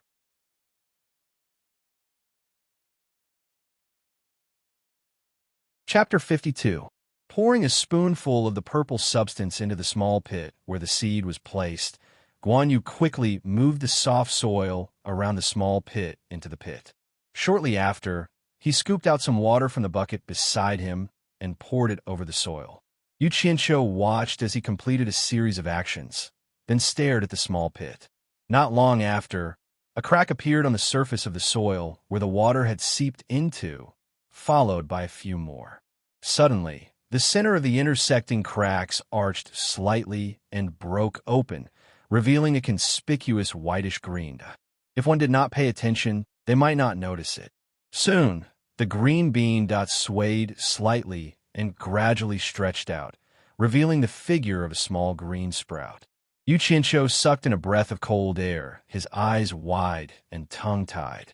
Is that the seed germinating? How is this possible? He then looked at Guan Yu and cried out in surprise. "How did you do it?" Guan Yu smiled and gestured at Lu Yo with his lips, indicating for him to continue watching. The small green sprout burst forth with vitality. Its branches and leaves curled up and wriggled in all directions, expanding and growing at a speed visible to the naked eye. The tender leaves continued to multiply, branching out in all directions. The main trunk stopped growing when it reached a person's thigh, gradually turning from translucent green to brownish red. The entire plant seemed to have solidified, stopping there without any movement. If not for the shocking growth process, no one would be able to tell the difference between this plant and other plants. Was that it? Yu Qianshou retracted his thoughts and let out a breath. Suddenly, the plant moved again, its branches and leaves swaying, attracting his attention again. The plant's silence seemed to be brewing something. Its branches were trembling, and the joints of the leaves and stems had bulges the size of beans. This was the case in many other places. When it reached the size of a broad bean, flower buds could be clearly seen. Then, as if something was trying to break free from its restraints, the flower buds struggled to break free. Bright colors began to bloom, expand, take shape, and solidify. Fresh flowers appeared in front of them, their petals bright and fresh, their stamens pitiful. After a long time, when there was no movement, the people standing at the side could smell a faint fragrance. Just like that, a plant with dozens of flowers blooming on its branches stood in front of him. From sowing, irrigating, germinating, growing, branching, budding, and blooming, it was only the time it took to brew a cup of tea. It was really incredible. Yu Qianshou, who had been holding his breath for a long time, slowly turned his head and looked at the bamboo tube in Guan Yu's hand. Apart from the purple substance, he did not notice anything unusual during the planting process. It was obvious that the substance in the bamboo tube was the key. Guan Yu smiled and shook the bamboo tube in his hand, saying, "Let me show you again." After saying that, he squatted down and repeated the planting process in another small pit with seeds. However, when he placed the purple substance, he added half a spoonful more. Soon, the seed grew into a plant with flowers swaying on its branches. Yu Qianqiu, who had been silently observing its growth, did not notice anything unusual about it. Looking at the two flowers standing side by side, just as he was feeling suspicious, an abnormality suddenly occurred. The flower that was planted later had its petals changed. The dazzling bright color was dimming. To be exact, it looked like it was slowly aging. The flower began to wither, its petals falling off one by one, then the stamens dying, followed by the flower stem falling off. Following that, the branches and leaves withered and turned yellow, and the leaves fell back to their roots. In the end, only a withered branch was left on the ground, and it was hard to tell that it was the same kind of flower that was in full bloom beside it. "How is it?" Guan Yu shook the bamboo tube again and said with a smile, "What I showed you is not bad, right?" Yu Qianqiu nodded and said, "It is indeed a good thing. It can actually condense the growth process of a flower in the time it takes to brew a cup of tea. It is indeed amazing, but..." He suddenly pointed at the purple substance in the distance and asked, "What I want to know the most now is, what method did you use to store the purple chaos in this small bamboo tube?" Just as the flowers bloomed and withered, he suddenly felt something and guessed what was in Guan Yu's hand. "Huh, I knew I couldn't hide it from you." He originally wanted to tease Yu Qianqiu, but he didn't expect to be seen through so quickly. Guan Yu raised the thing in his hand and sighed. "Although I don't know what this is, you know this place better than I do. You said that this is the purple chaos, so it should be the purple chaos. It was purely an accident that I found out about its use." He looked at the purple chaos in the distance and said, "When I first saw this thing, I was very curious about what was behind the purple. After a lot of effort, I realized that although this thing is soft, I can't push it away, cut it, pierce it, or tear it. It is really amazing, let alone store it. I thought you might have a way. After all, you know this place better, but now it seems that you don't know." Yu Qianqiu nodded and said, "Then how did you do it? Haha, what a coincidence. A few days ago, I was hungry, so I took a stick to catch a rabbit. No one would have thought that the purple chaos that couldn't even be broken by iron and stone could actually be cut by the stick in my hand. After trying a few more times, I finally realized that this purple chaos was not afraid of anything. Only things with the wood attribute could restrain it. I made a wooden spoon and dug out a few pieces to store it, but I realized that using anything else to store it would be useless. Once I put it in, it would slowly disappear. In the end, I remembered that bamboo is also something with the wood attribute, so I got a piece and tried it. Haha, it really worked." Guan Yu laughed proudly. "So that's how it is." Yu Qianqiu suddenly understood. He then pointed at the bamboo tube in his hand and pointed at the blooming flowers and asked, "How did you know that it has such a magical effect? Did you also discover it by accident?" Guan Yu secretly glanced at the white fox and smiled sheepishly. "Haven't I been planting flowers every day? That day, when I was bored, I got excited and wanted to see what the purple chaos would do as fertilizer, so I poured a tube of it. In the end, I was shocked. Only then did I realize that the purple chaos had such a magical effect. After trying it a few more times, I found out that the amount of it can control the growth rate of the flowers. Tsk, I didn't expect that there would be such a treasure in my territory. How unexpected." Yu Qianqiu sighed and said, "It must be useful for other plants too, right? Yinchang, have you tried other things?" The white fox at the side looked at Guan Yu. It seemed to be the first time I heard Guan Yu and Yinchang being addressed as such. Guan Yu nodded and said, "I've tried a few. They should be able to accelerate the growth of plants. However, I found something strange. The flowers and plants that we plant don't seem to bear fruit or produce seeds. Logically speaking, it's impossible. It's still understandable if there are a few. How can everything just bloom and not bear fruit? It's the same for the ones that grow with the purple chaos. You saw it just now. Is it related to this place? Boss, didn't you always say that this is your territory? Please explain it to me. Yu Qianqiu was also thinking about why. He didn't hear the meaning in Guan Yu's words that made things difficult for him. His gaze swept across the flower bed that was in full bloom. He seemed to feel that something was missing. After a while, his furrowed brows suddenly relaxed. Yu Qianqiu pointed at the withered branch that had experienced the ups and downs and said, "Yinshang, do it the way it did just now."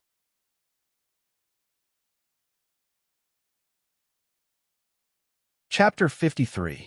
Guan Yu saw the seriousness in his words and knew what he wanted to do, so he did as he was told. A moment later, a flower bloomed in front of them. Yu Qianqiu didn't say anything. Before the flowers withered, he quickly plucked a flower. He pinched the flower stem and quickly rubbed it against the other flowers. Soon, the stamen of the flower in his hand had intimate contact with the other stamens. Guan Yu didn't know what he was doing. Chen Feng stopped what he was doing. Even the white fox looked at Yu Qianqiu. The three of them looked at the flower with curiosity. Suddenly, Yu Qianqiu smiled and said, "That's right. It should be like this." What happened next surprised the three of them. The flower that they thought would wither did not wither immediately. Instead, there was an additional procedure. The center of the petals began to bear fruits. After the fruits gradually took shape, the petals began to wither. After Yu Qianqiu did something to it, the plant didn't wilt. Instead, the wilting process turned into blooming. The three of them looked at Yu Qianqiu in disbelief. Guan Yu mumbled, "How is this possible?" Although the question he raised could not be considered as deliberately making things difficult for Big Boss Yu, it was still a little provocative. However, he never expected that Big Boss Yu would be able to solve the problem that even White Fox could not solve with just a wave of his hand. The peerless White Fox gracefully walked to the front of the fruit-bearing plant. Her slender, jade-like fingers plucked one of the fruits. After her fingernails pinched it open, there were black seeds lying inside. She picked it up and placed it in front of her jade-like nose to sniff it. Her face was full of surprise. Chen Feng's resentful eyes were now looking at Yu Qianqiu with a hint of respect. Actually, to Yu Qianqiu, this was common sense in his previous world. This was because there were no insects or bees to pollinate the flowers. These plants could only bloom but not bear fruit. If they didn't bear fruit, they wouldn't have any seeds. In his previous world, even elementary school students wouldn't know about this. Now that he was doing it, it was a little shocking. Yu Qianqiu couldn't help but feel embarrassed when he saw the three of them looking at him with stars of worship in their eyes. He chuckled and said, "Don't worship me. I'm just a legend. Look at you. Tell me what's going on." The white fox held the peeled fruit in her hand and shouted. Yu Qianqiu laughed and rubbed his nose. "Sister, it's a long story. It involves botany and biology. It's a huge systematic subject. I'm afraid you won't understand." At this point, he saw that the three of them had a look of curiosity in their eyes. His expression also became serious as he said, "I'm afraid that you won't understand if I explain it in a complicated way. I'll explain it in a simpler way. Everything in the world was divided into yin and yang. If there was a sky, there would be an earth. Just like if there was a sun in the sky, there would also be a moon. If there is light, there will be darkness.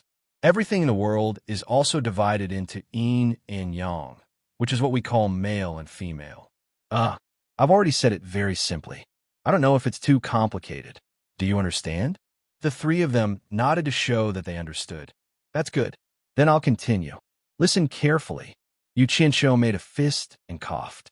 He continued, "Everything in the world is divided into yin and yang, male and female. It should be easy for you to understand.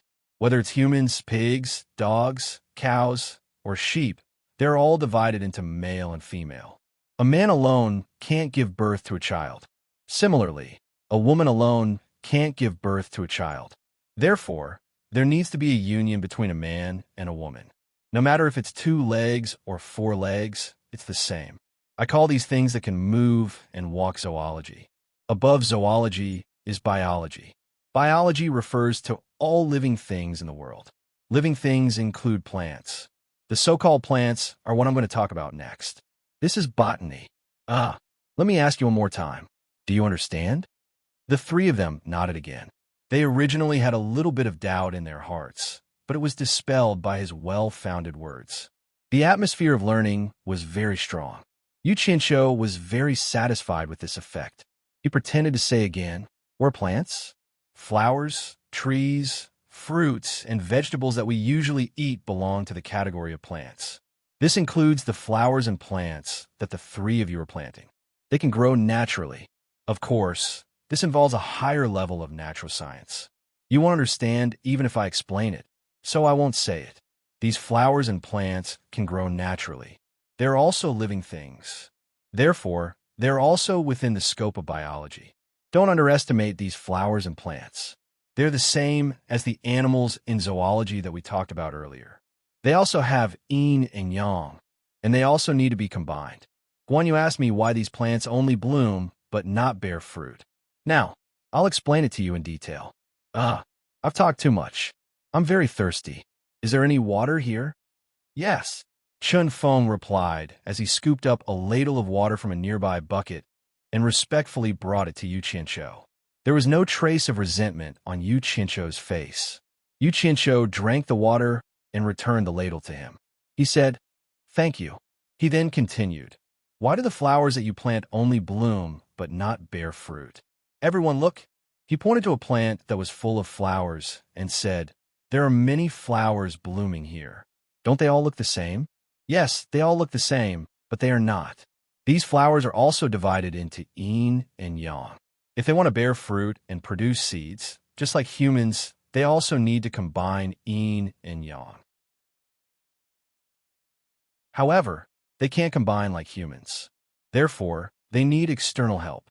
Just like what I did just now, it's also one of the ways to help them combine.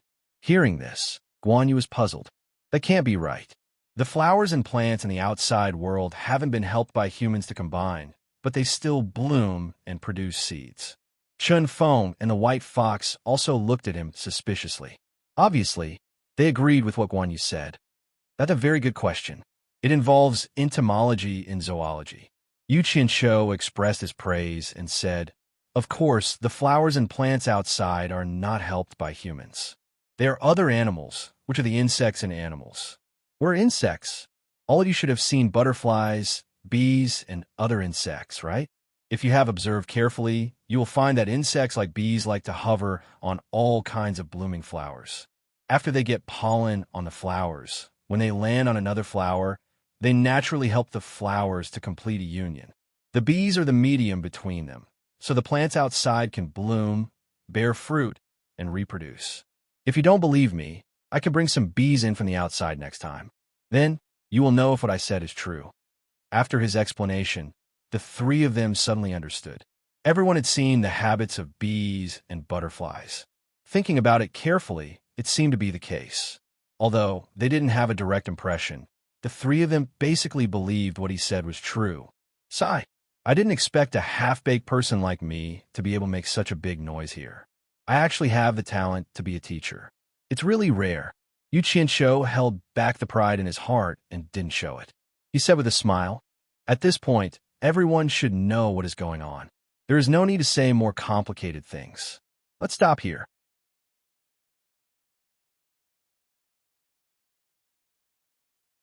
Chapter 54. They had heard it all. The three of them had complicated looks in their eyes. They had not expected Yu Qianqiu to be so knowledgeable. Zoology, botany, natural science, and entomology were all unheard of. Their horizons had been broadened today. Young Chun Feng's eyes were filled with admiration, while Guan Yu looked slightly ashamed. Yu Qianqiu seemed to see a strange light in the white fox's eyes, which made his heart beat faster. Yu Qianqiu remembered why he had come, and said nervously, "Sister, there's something I need your help with." The white fox glanced at him with her bright eyes and softly replied, Seeing that his sister had agreed, Yu Qianqiu was overjoyed. He hurriedly took out the pill recipe Jade archive and handed it over, saying, "I know your skills are extraordinary, sister. There's something recorded in this Jade archive that I would like to take a look at, but someone has placed heavy restrictions on it. I'll have a trouble sister to help me open it. Guan Yu and Chun Feng did not care about what they were talking about. The two of them ran to an empty space to examine the botany that Yu Qianqiu had mentioned. The white fox took the pill recipe Jade archive and examined it. Her brows furrowed slightly. Yu Qianqiu asked nervously, "Sister, is it impossible to remove?" The white fox shook her head lightly and said, "The person who set up the restrictions has a very high level of attainment in formations. There are a total of 7 layers of restrictions. The first layer has already been broken, and the first few layers are not difficult for me. However, the last few layers are ones that I have never seen before. I'm afraid it will take some time to break them. Otherwise, forcefully breaking them will damage the items inside." As she finished speaking, her slender fingers began to move on the Jade archive. Yu Qianqiu knew that she was breaking the restrictions, but he could not understand what she was doing. He felt that it was extremely mysterious. After 3 rays of white light flashed on the Jade archive, the white fox's fingers stopped moving. After a long while, she exhaled and returned the Jade archive, saying, "I've broken 3 of the remaining 6 layers of restrictions. I can't break the remaining 3 for now. I've memorized them, but I need some time to think about them." Yu Qianqiu took the Jade archive and smiled sheepishly. "Breaking through 3 layers is enough. Don't worry about the rest. Sister can think about it slowly." The white fox nodded and stared at him without saying anything else. It turned around and walked toward the bamboo house outside the garden. On the other side, Guan Yu and Chun Feng exclaimed in amazement. Apparently, the results of the experiment were miraculous. Yu Qianqiu put away the Jade archive and walked over with a smile on his face. When he saw Chun Feng, he suddenly thought of someone else. That day, in the 100 Flowers Valley, aside from Chun Feng, he had also recruited a person who made and sold the fallen immortal incense. How come he hadn't seen Chun Feng after so many visits? "Yinchang, I have something to ask you." Guan Yu patted the dirt off his hands and stood up with a smile. "What's the matter?" Yu Qianqiu asked curiously. "Aside from Chun Feng, I brought another person with me. How come I haven't seen him after so many visits? Where did he go?" Guan Yu was taken aback. He suddenly laughed and said, "You're talking about that guy." He then put his mouth next to Yu Qianqiu's ear and whispered a few words. When Yu Qianqiu heard this, his expression changed drastically. He cursed, "Serves him right." It turned out that after the person who sold the incense was recruited, his primordial spirit was also forcefully extracted by the white fox, just like Chun Feng. However, when he saw the white fox's appearance, he was immediately shocked and his lust was aroused.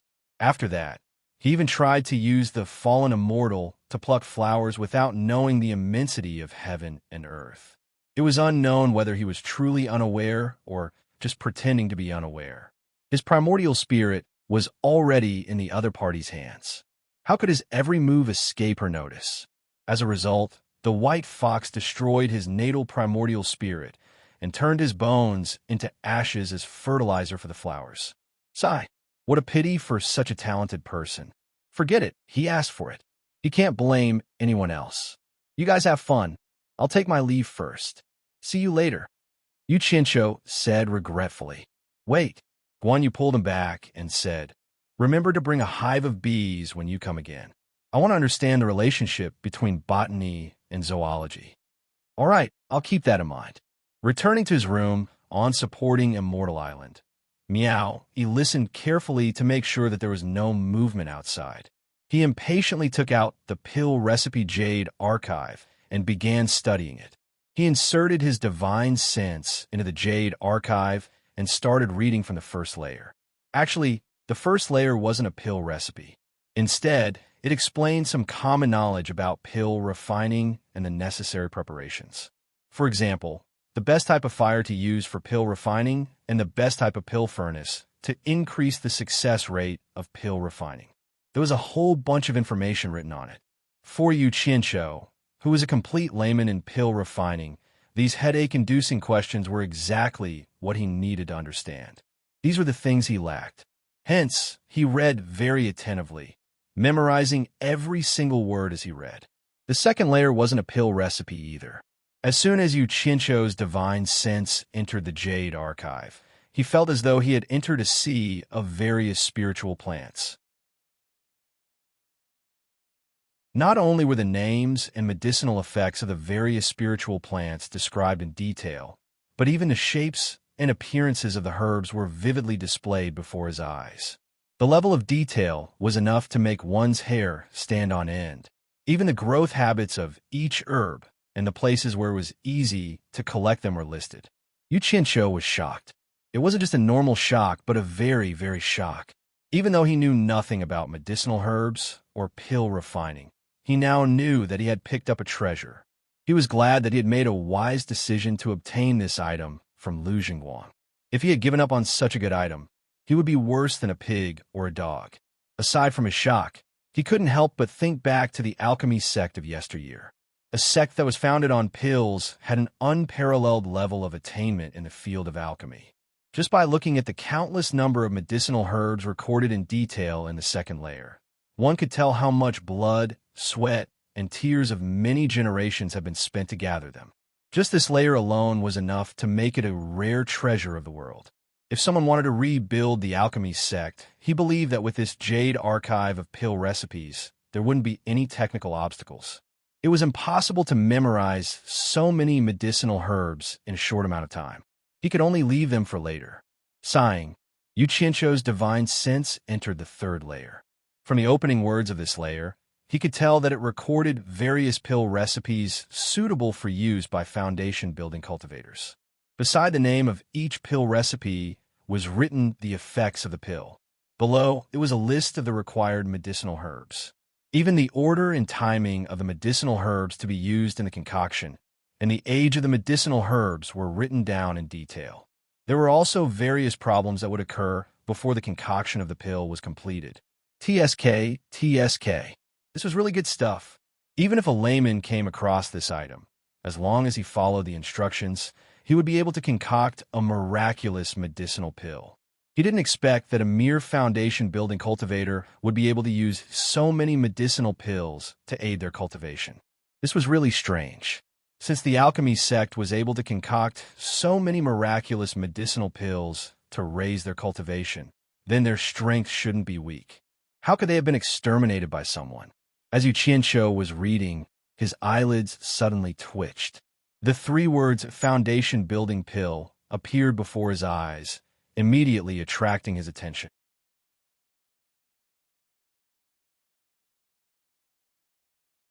Chapter 55. After looking at it carefully, he realized that it was the pill recipe for the foundation-building pill. This pill recipe alone required 9 types of spiritual plants. Yuchincho hurriedly noted down the names of the spiritual plants and the order of refinement. This was exactly what he needed. The fourth layer was the pill recipe for the core formation realm. Yuchincho casually glanced at it. His mind was preoccupied with the foundation-building pill, so he lost interest in reading any further. The voices of Ling Feng and the others came from outside. He carefully put away the Jade archive containing the pill recipe. "Why don't I see Yuchincho?" It was Yin Shu's voice. Yuchincho opened the door and shouted, "He's here, he's here. Greetings, Grandmaster Yin." He hurriedly jogged over to Yin Shu and bowed with a smile, then greeted the other three with a smile. Yin Shu stared at him coldly and said, "From today onwards, you will work together with the 3 of them. If you dare to slack off, you will be severely punished. Do the 4 of you understand?" The last sentence was meant for everyone to hear. Only Yuchincho smiled flatteringly and said, "Understood, understood." The other 3 remained expressionless. Yin Shu's expression darkened. He snorted coldly and turned to leave. "Grandmaster Yin, take care." Yuchincho smiled as he watched Yin Shu leave. He then straightened his slightly bowed waist. Suddenly, he realized that the 3 people beside him were looking at him with disdain. It was obvious that they weren't interested in his flattery. Yuchincho looked at the 3 of them and smiled. "My 3 brothers, I'll be working with you from today onwards. Please take good care of me." Wei Zi glanced at him and mocked. "Your elder Guan's disciple. It's not our turn to take care of you. If you want to take care of someone, you should at least look for your Grandmaster Yin. Ling Feng didn't even look him in the eye and said, "Let's go. Don't give Yin Shu an excuse." Xian Ping was even more ruthless. He shouted, "Wait." He then ran into his room and brought out the huge jug of wine that he had drunk yesterday. When he passed by Yu Qianshou, he said, "I drank with a dog yesterday. I'm ashamed." He then threw the jug of wine down the hill outside the courtyard. The three of them then walked out of the courtyard. Yu Qianshou was stunned for a moment before he understood what Xian Ping meant. This was the first time he had heard Xian Ping say so many words in one sentence. He didn't expect that Xian Ping was actually scolding him. Looking at the figure walking away, he shook his head and smiled bitterly. Yesterday, they were drinking together like brothers, but today they were like enemies. He had no choice but to follow them. He thought to himself, these three guys have really bad characters. They really hate evil as if it's their own enemy. I don't know if I should say that it's good that they're upright or that they're pedantic. No wonder they're not tolerated by others. I wanted to make friends with them, but it seems like it's not enough. Forget it. I'll wait and see. He followed the three of them to the great hall of the alchemy pavilion. Many disciples were bustling about. Yin Shu was already waiting for them outside the hall. When he saw the four of them, he took out 4 jade archives and handed them to them. He said coldly, "This is your mission for today. Those who fail to complete it will be severely punished." Seeing that Ling Feng and the others had released their divine sense to examine the jade archives, Yu Qianshou was about to do the same. Suddenly, he saw 3 people walking out of the great hall. He knew all 3 of them. The ones walking in front were Guan Weiwu and Elder Fei of Wanfen Garden. The 2 of them were talking as they walked. Behind them was a beautiful woman. Yu Qianshou had met her once before. She was the woman he had met in the shop on Fuxian Island in the 100 Flowers Valley. He remembered that there was a man with this woman. The 2 of them looked very similar. He guessed that they were either brother or sister. The 2 of them addressed Elder Qin as senior uncle. Obviously, they didn't use the messy form of address on Fuxian Island. The shopkeeper in the shop addressed them as young palace master and young Mississippi. It seemed like this girl had a powerful background. When they walked to the side of the few people outside the hall, Elder Guan, who had always been domineering, actually said to Elder Fei politely, "Please." Elder Fei smiled bitterly and said, "Just don't push my Wanfen garden too hard in the future." The arrival of the 2 alarmed the crowd. One after another, they greeted Elder Guan, Elder Fei. Only Yu Qianshou called out, "Greetings, Master." It was unusually ear-piercing and attracted the attention of the crowd. When Guan Weiwu saw that it was Yu Qianshou, he happily nodded at him.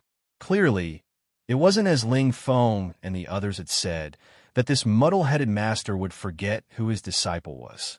When Elder Fei saw that it was Yu Qianshou, his face twitched slightly, as if he had recalled some unpleasant memories. Then, he rolled his eyes and stared at Yu Qianshou, enunciating each word clearly. "So, it's Yu Qianshou." There was something wrong with this old fellow. Could it be that he was still brooding over the immortal supporting token? Yu Qianshou suddenly felt that something was wrong. Thinking that this was the alchemy pavilion, he couldn't do anything to him. So he greeted, "Greetings, Elder Fei." "You are Yu Qianshou?" The woman behind the 2 elders suddenly asked and then stopped talking. Yu Qianshou was stunned. How did she know me? It seemed like I was very famous on Fuxian Island. Elder Guan looked at the woman strangely and asked, "You knew him before?" The woman shook her head and didn't say anything. It seemed like she was thinking about something. Elder Fei smiled mischievously and said, "Elder Guan, I have something to ask of you." As he spoke, his eyes were obviously staring at Yu Qianshou with bad intentions. It made the latter's heart beat faster. Elder Guan also looked at Yu Qianshou and frowned. "What's the matter?" "Elder Guan, you also know that my myriad fragrance garden is short of manpower. The sect leader also said that he would transfer some people to me. I see that your disciple is very smart. Why don't you lend him to me for a while?" Elder Fei said indifferently. Yu Qianshou let out a strange cry. This old fellow was obviously using his position to take revenge. If he really went, who knew what would happen to him? Immediately, A pitiful expression appeared on his face as he looked at Guan Weiwu. This. Elder Guan didn't say anything. He was a pill addict, not an idiot. Naturally, he could see that Elder Fei had bad intentions for his disciple. On the other hand, Yin Shu seemed to see something fishy. He looked at the pitiful Yu Qianshou and then looked at Elder Fei, who had a sinister smile on his face. He smiled thoughtfully. Why? Elder Guan, you can't bear to part with your disciple? Elder Fei asked. His eyes glanced at the woman behind him. Elder Guan also looked at the woman and sighed. He said to Yu Qianshou apologetically, Yu Qianshou, go to Elder Fei's myriad fragrance garden and help him for a while. When you come back, I will personally teach you the way of alchemy. Master, can I not go? Yu Qianshou begged. How dare you? Yin Shu shouted. A Qi refinement stage disciple dares to bargain with an elder of our pavilion. Do you still have any respect for Fuxian Island's rules? Yu Qianshou was startled. Motherf Asterisker, what did I do to provoke you? My life is already bitter enough. So why did you run over to join the fun? Seeing me sucking up to you, do you really not know who you are? Now that my future is uncertain, I don't care who you are. He was immediately enraged. He opened his mouth and shouted even louder than Yin Shu. Yin Shu, shut up. Who do you think you are? What does it have to do with you that I am talking to my master? Since when did you have the right to interrupt an elder's question? Do you still have any respect for Fuxian Island's rules? Do you think that just because your father is an elder, you don't care about the other elders? Do you really think that Fuxian Island belongs to your family? In front of my master and Elder Fei, it's not your turn to show off your might. Get lost.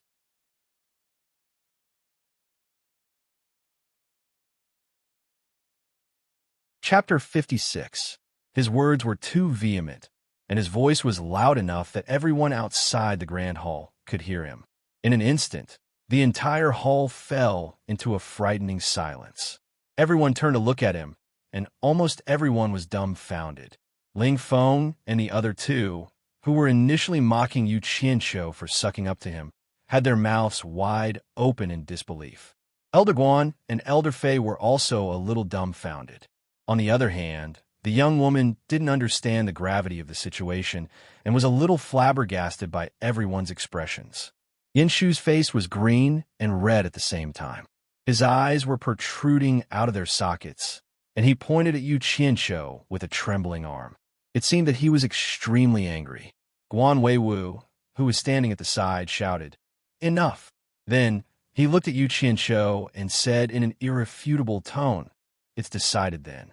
You will follow Elder Fei to the myriad fragrance garden to help out.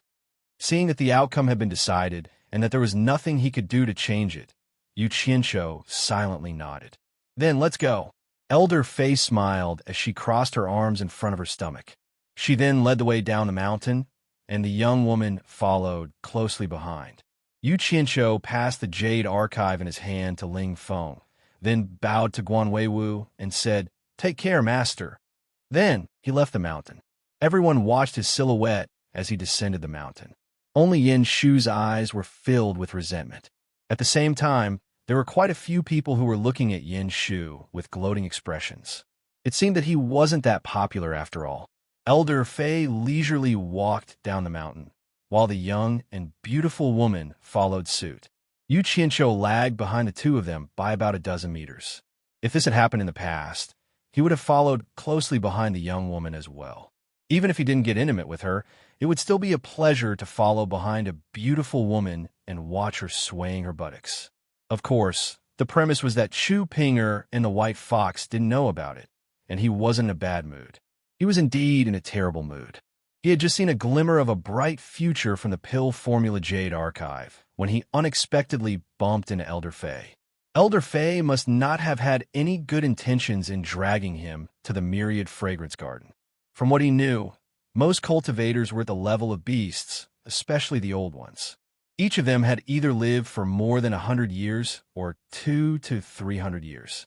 Their humanity had long been eaten by dogs, and they acted according to their own whims.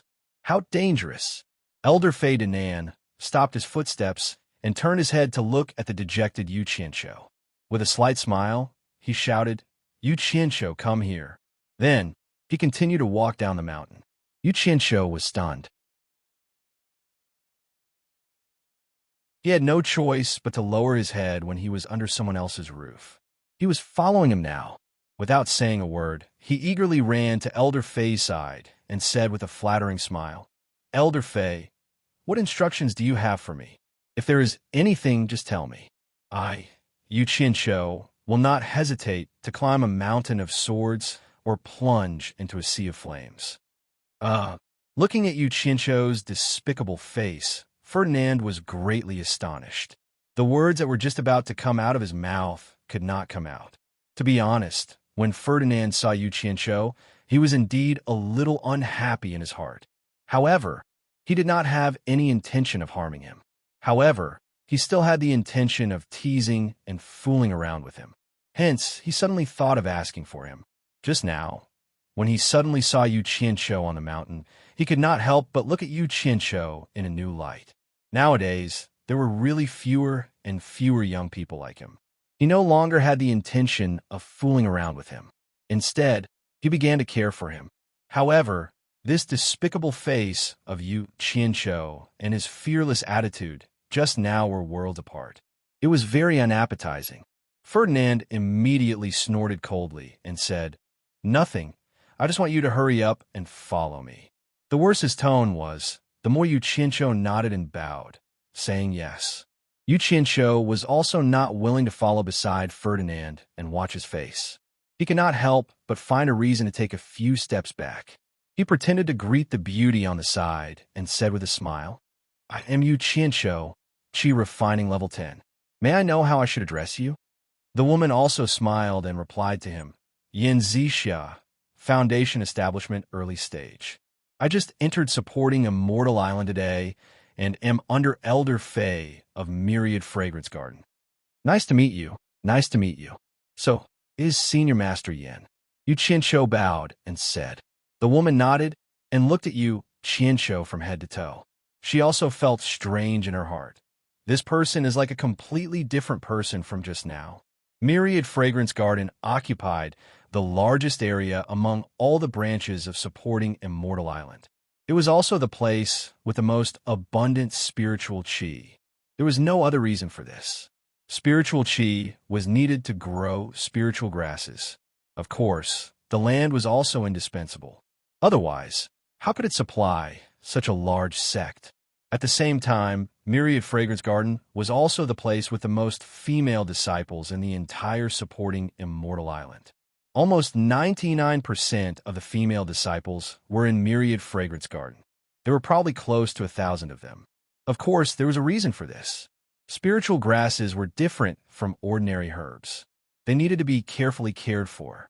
Women were naturally more meticulous than men.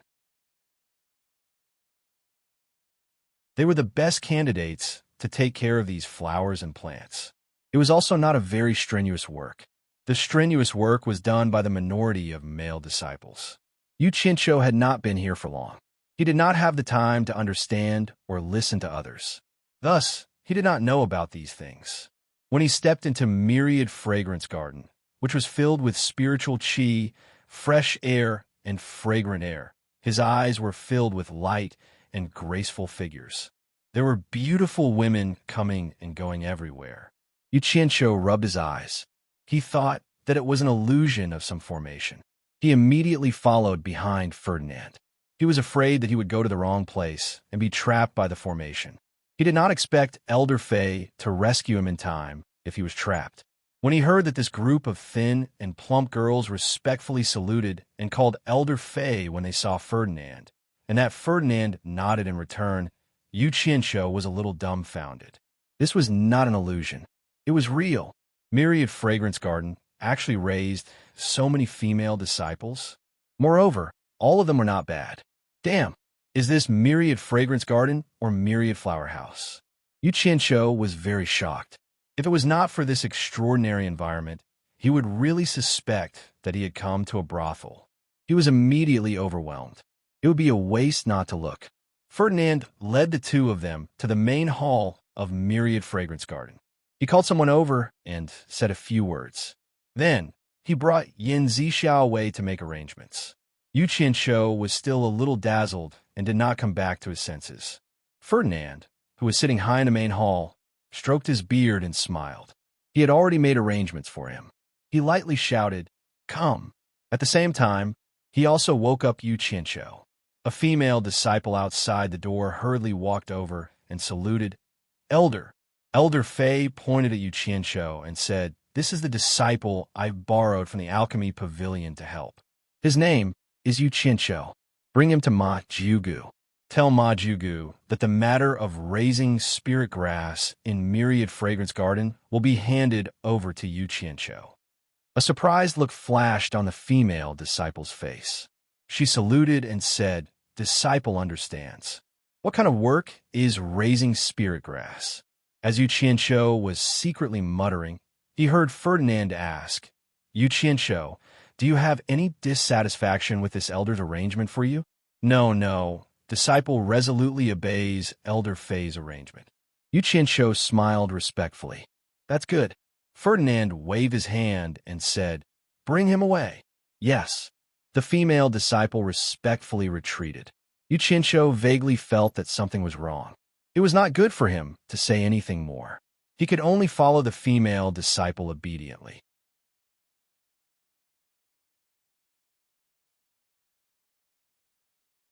Chapter 57.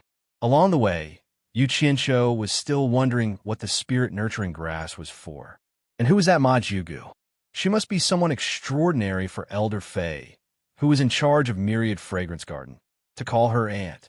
Thinking about this, he felt slightly nervous.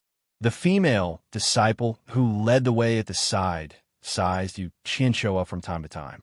Naturally, it wasn't because she had taken a fancy to him. With his ordinary appearance that was at the bottom of the pile of ordinary people, there were probably very few people that would take a fancy to him. She was also wondering who this person was. Elder Fei personally borrowed him from the alchemy pavilion. Why did he make him do the work of nurturing the spirit herbs? The female disciple suddenly recalled a rumor a few days ago. There was an itinerant cultivator who entered supporting Immortal Island with an immortal supporting medallion. He was the disciple of Alchemy Pavilion's Elder Guan. It was said that dozens of elders fought fiercely for the immortal supporting medallion. In the end, it was Elder Guan who obtained the immortal supporting medallion. That itinerant cultivator's name was Yu Qianqiu. Could it be this person? Thinking about this, the doubts in her heart were easily resolved. When she looked at Yu Qianqiu again, a trace of pity appeared in her eyes. Yu Qianqiu felt gloomy. He looked at the scenery of Myriad Fragrance Garden to relieve his worries. There were all kinds of spirit herbs planted all around the garden, smelling the refreshing fragrance. There were many beauties working in the garden. There were all kinds of terrains in the Wanfen Garden. There were high hills, low depressions, and flatlands, and all kinds of spiritual herbs were planted everywhere. There were also many flowers and fruits. The colorful spiritual herbs swayed in the breeze. Occasionally, when the wind was strong, the hem of a skirt would be blown up and a delicate hand would be pressed down. It made one's imagination run wild. What great place! It turned out that spiritual herbs and beauties were also a pretty good scenery. Yu Qianqiu's worries eased a lot. At the same time, he couldn't help but admire the eyesight of the major sects in the cultivation world when it came to accepting disciples. Not all of the female disciples were outstanding beauties, but because they all cultivated their bones, their appearances were much better than ordinary mortals. Of course, not everyone with a good bone structure had a good appearance. There were some people who were ugly but talented, but they were in the minority. All in all, as far as the eye could see, the spiritual herbs were all pretty girls. There were also women who were in their prime and were slightly more mature and alluring.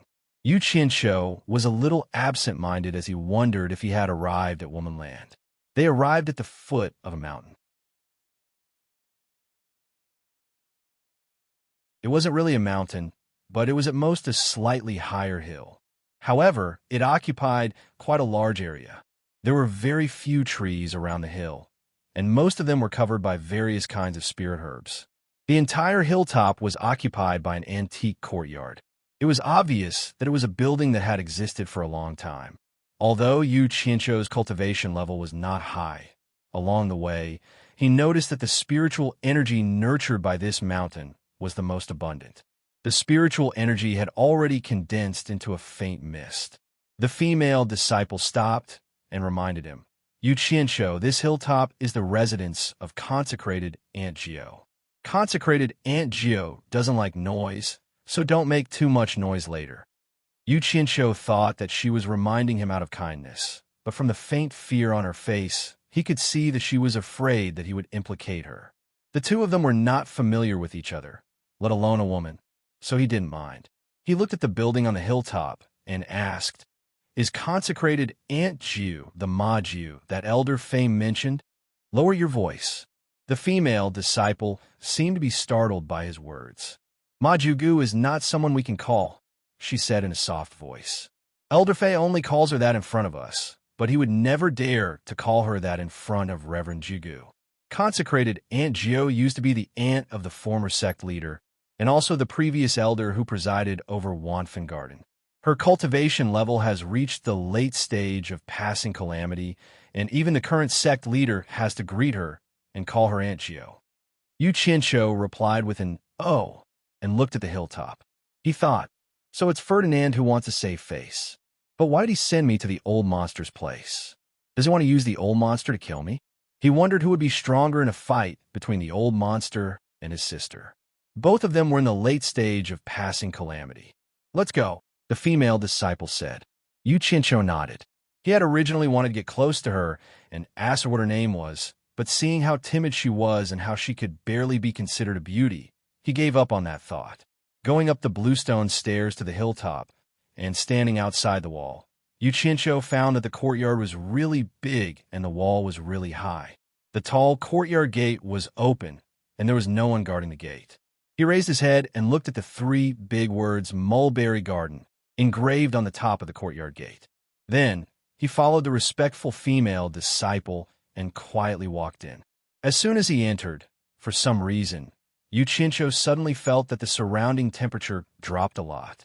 The inside of the wall and the outside seemed to be two different worlds.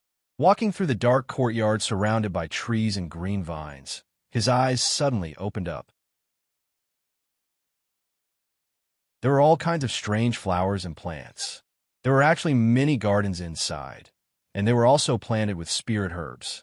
In each garden, there were one or two young girls working. Fortunately, the appearance of the young girls here seemed to be a grade higher than what he saw outside. A beautiful and dignified woman greeted the two of them with a smile. The female disciple hurriedly bowed and said, "Elder Lon." This made Yu Qianshou also bow. That Elder Lon smiled and said, "What brings you here?" The female disciple pointed at Yu Qianshou and replied, "This person is a disciple that Elder Fei borrowed from the alchemy pavilion. His name is Yu Qianshou. Elder Fei said that he will be sent to Jiugu to worship the spirit herb." Yu Qianshou? Spirit herb? Elder Lon was stunned. Her eyes paused on Yu Qianshou, and then she frowned and said, "What the hell is Fei Dinan doing? All right, leave him to me. You can go back." "Yes." The female disciple obeyed and left. After listening to their conversation, Yu Qianshou only felt uncomfortable and secretly cursed in his heart. Damn. Since when did I become a thing that can be sent here and there? "You come with me." Elder Lon smiled. "Yes." Yu Qianshou obeyed the order and followed her. As they passed through several spirit herb gardens, Yu Qianshou thought to himself that the spirit herbs planted here were definitely more precious than those planted outside. He couldn't help but look around, and to his surprise, he discovered that he had seen many of the spirit herbs in the pill recipe Jade archive. He followed the woman to a courtyard. Once he entered the courtyard, he suddenly felt that the temperature had dropped a lot. He saw a well in front of him. When he walked past the well, he felt even more bone-chilling cold. Yu Qianshou shivered from a cold. Although his cultivation level wasn't high, it was not a problem for him to be impervious to heat and cold. He didn't expect this small well to be so powerful. It was as if the temperature of the entire mountaintop was low because of this well. He couldn't help but glance at the well. The water wasn't deep, and he could see it by tilting his head. Strangely, even though the temperature was so low, the well water didn't freeze. It gave the courtyard an even greater sense of mystery. In the courtyard, A white-haired old woman was holding a young and beautiful girl's hand as she spoke. When Yuchincho saw the girl, he was stunned. It was Yin Zixia, whom he had parted ways with not too long ago. Why was she here? He felt strange. When he got closer, he realized that the old woman's face was full of pockmarks. He couldn't help but think of the Ma Jiugu that Elder Fei had mentioned. The old woman turned her head and swept a glance at Yuchincho. Her calm gaze actually made the latter's heart palpitate. She opened her mouth and spoke in an aged voice. "Little Lon, who did you bring here?" Yin Zixiao was obviously curious as to why Yuchincho would be here. The two of them nodded at each other.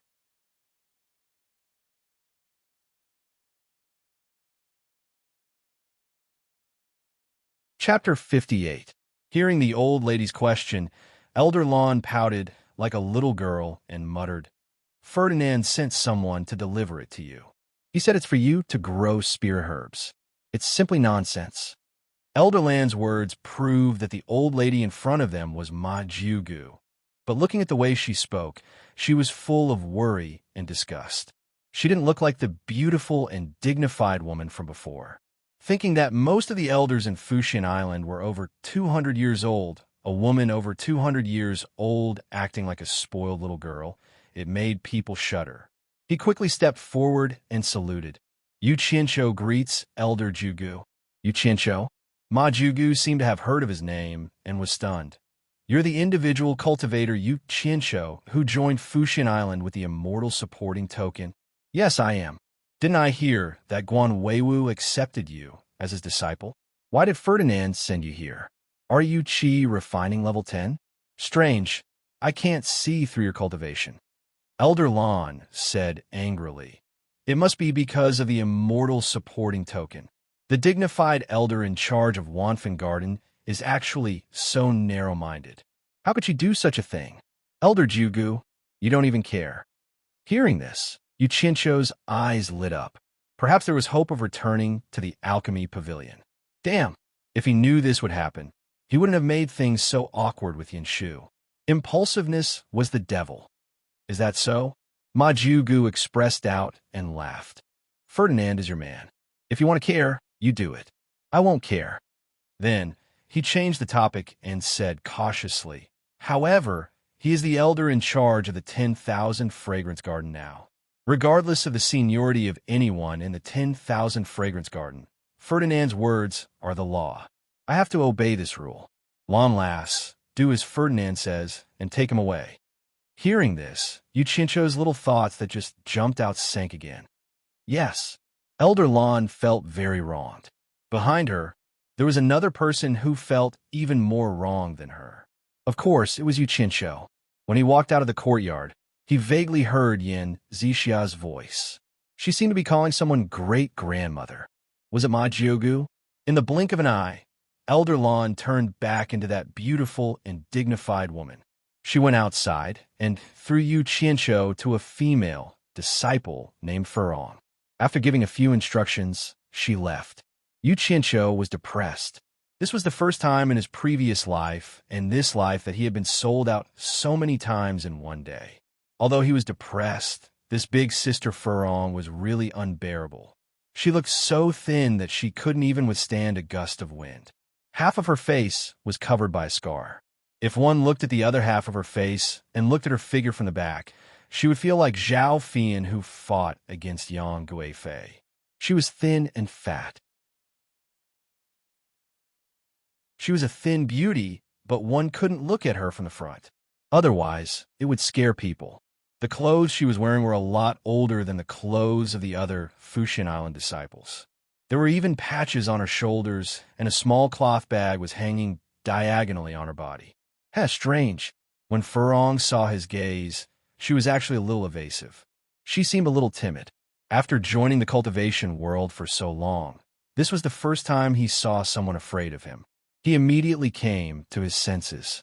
This girl with half a face either had low self-esteem or was a vicious person pretending to be a pig to eat a tiger. Yuchincho bowed and said, "I am Yuchincho, Qi Refinement Level 10. Greetings, big sister."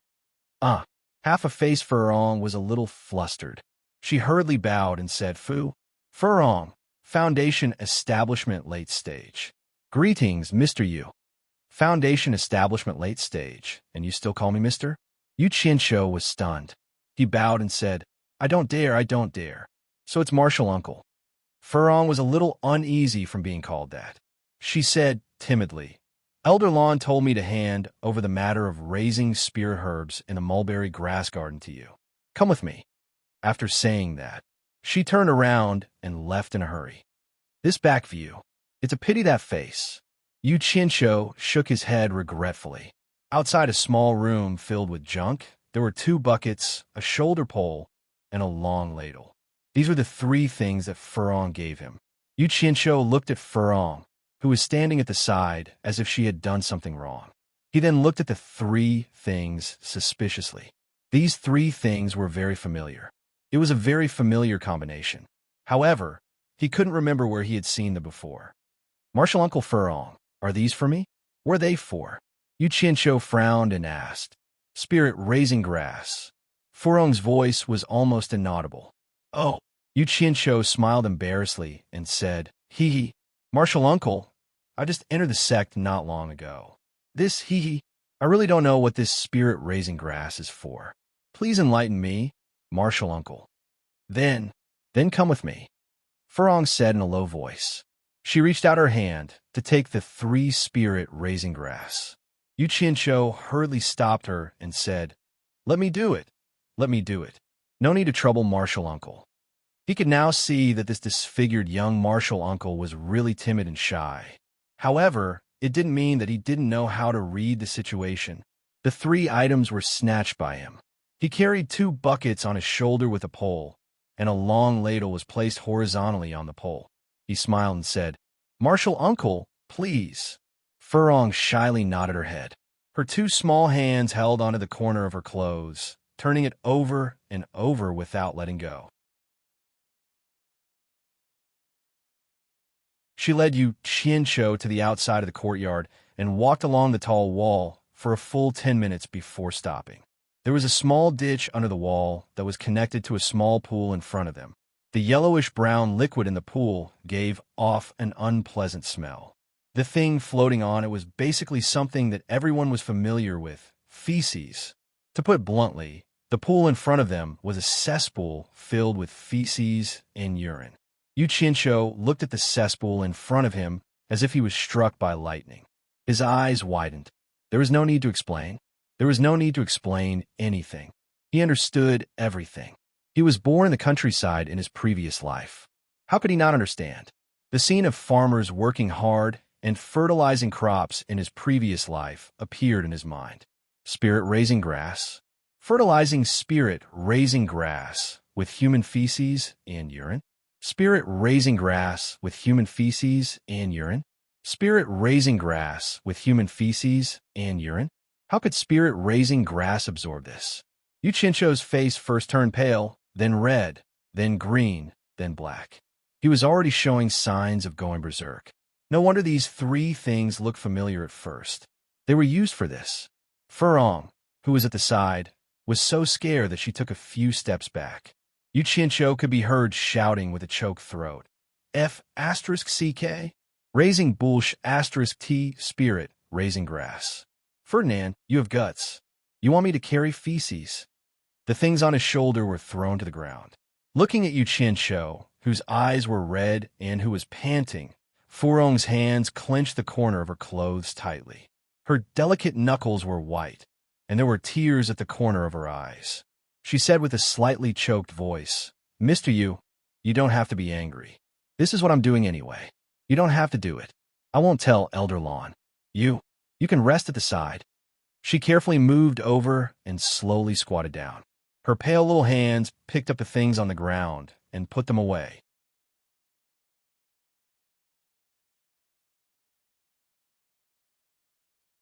Chapter 59.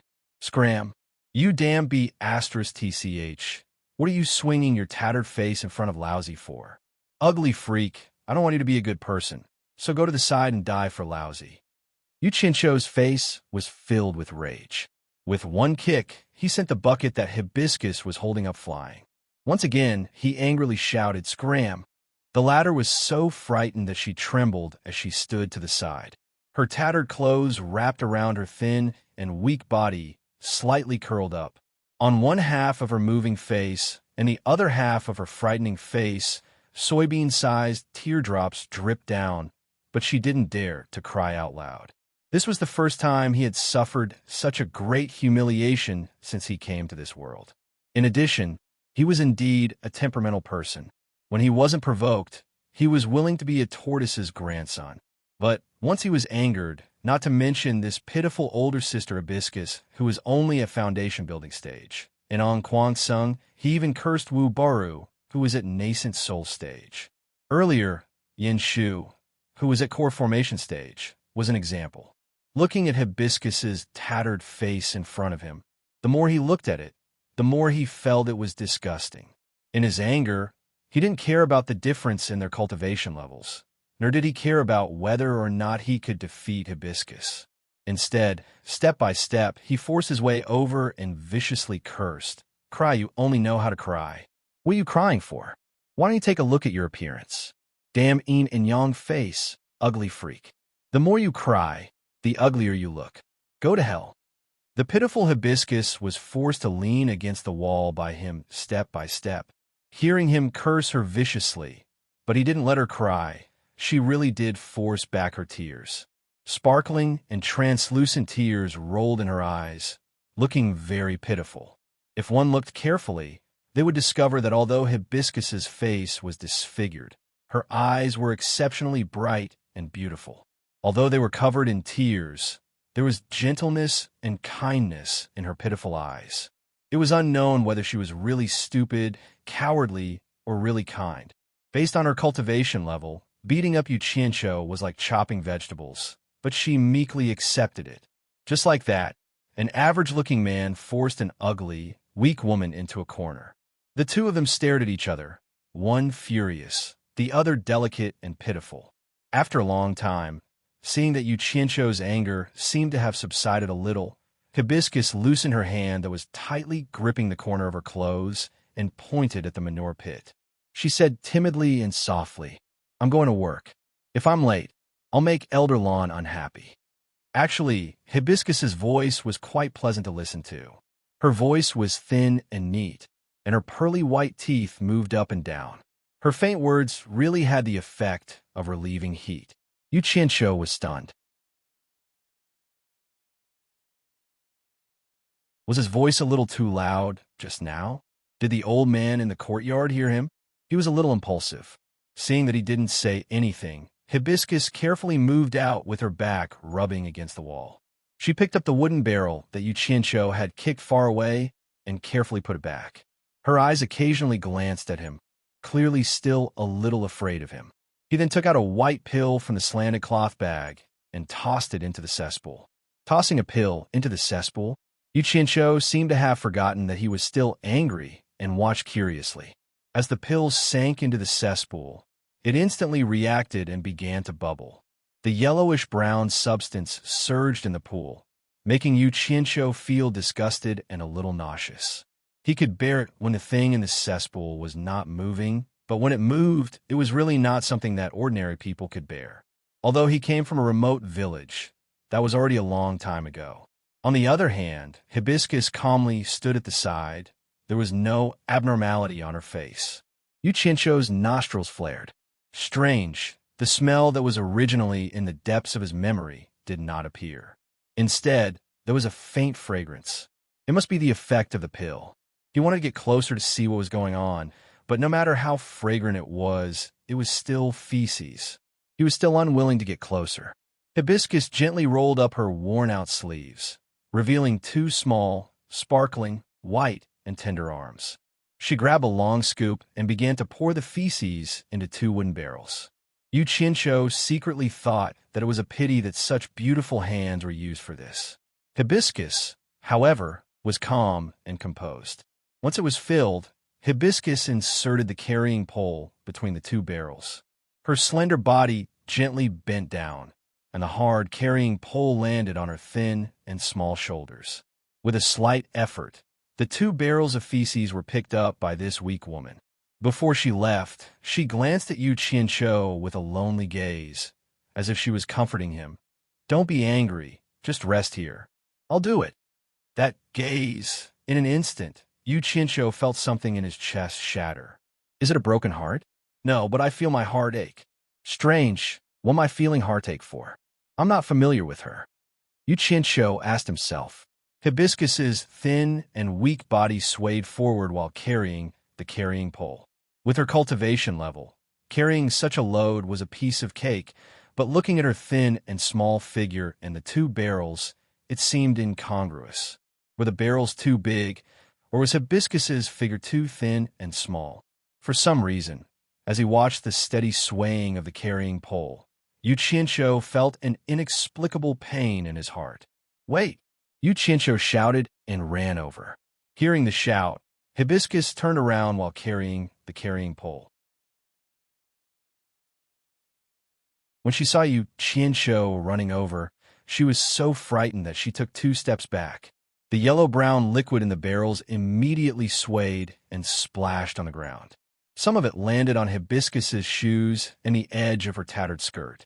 Give it to me. Yu Qianqiu expressionlessly reached out his hand towards the carrying pole. No need. Hibiscus's slender body refused while carrying the carrying pole. Give it to me. Yu Qianqiu reached out his hand again. It's dirty, Hibiscus said softly. If you're not afraid of it, why should I be afraid? Quickly give it to me. I'm used to doing it. I'm not afraid of it. Yu Qianqiu's heart tightened again. He exhaled and said, Did you forget Elderland's instructions? You don't even listen to Elderland anymore? Do you want me to be punished? Speaking of Elderland, a trace of fear appeared on Hibiscus's face. She didn't know what to do. Without hesitation, Yu Qianqiu reached out his hand and forcibly placed the carrying pole on his shoulder. He turned his head and said with a smile, You just need to teach me how to do it. Help me hold this and lead the way.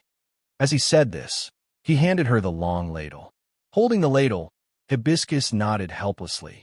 Then, she hurriedly led the way. Yu Qianqiu didn't find the big feces disgusting anymore. He tried his best to control the swaying of the 2 barrels.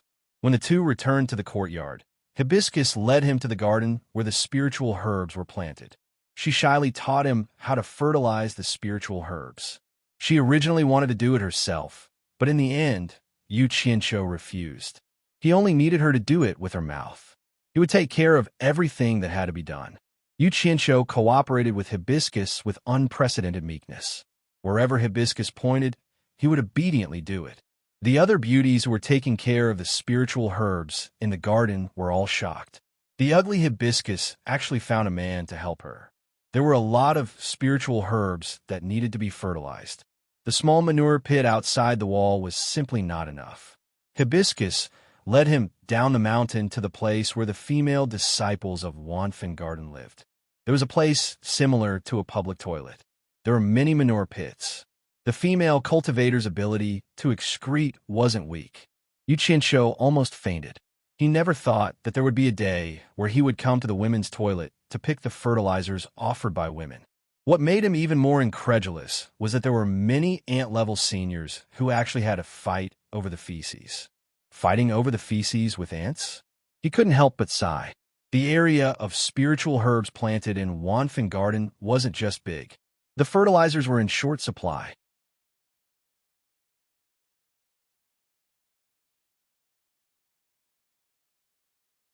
Chapter 60.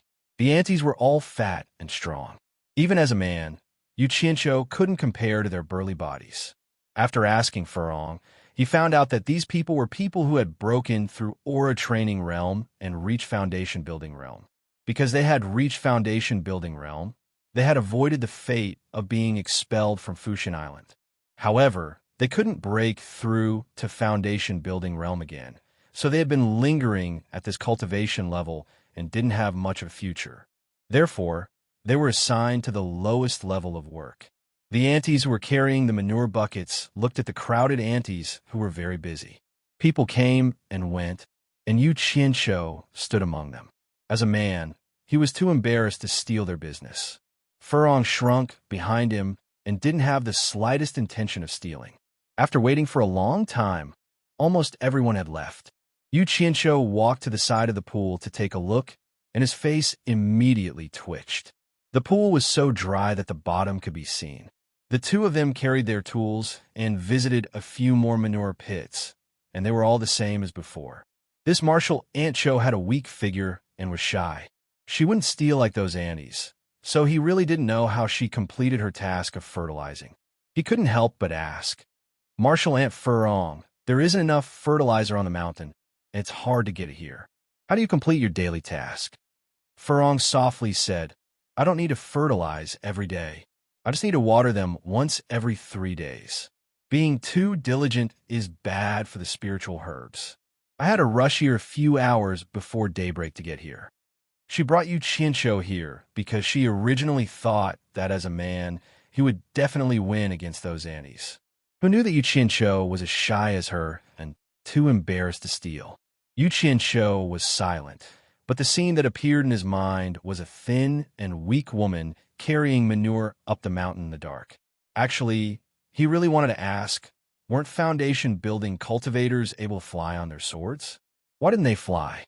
But thinking about it, if everyone carried manure and flew on their swords, although the scene would be spectacular, it would definitely incur the wrath of the heavens and the resentment of the people.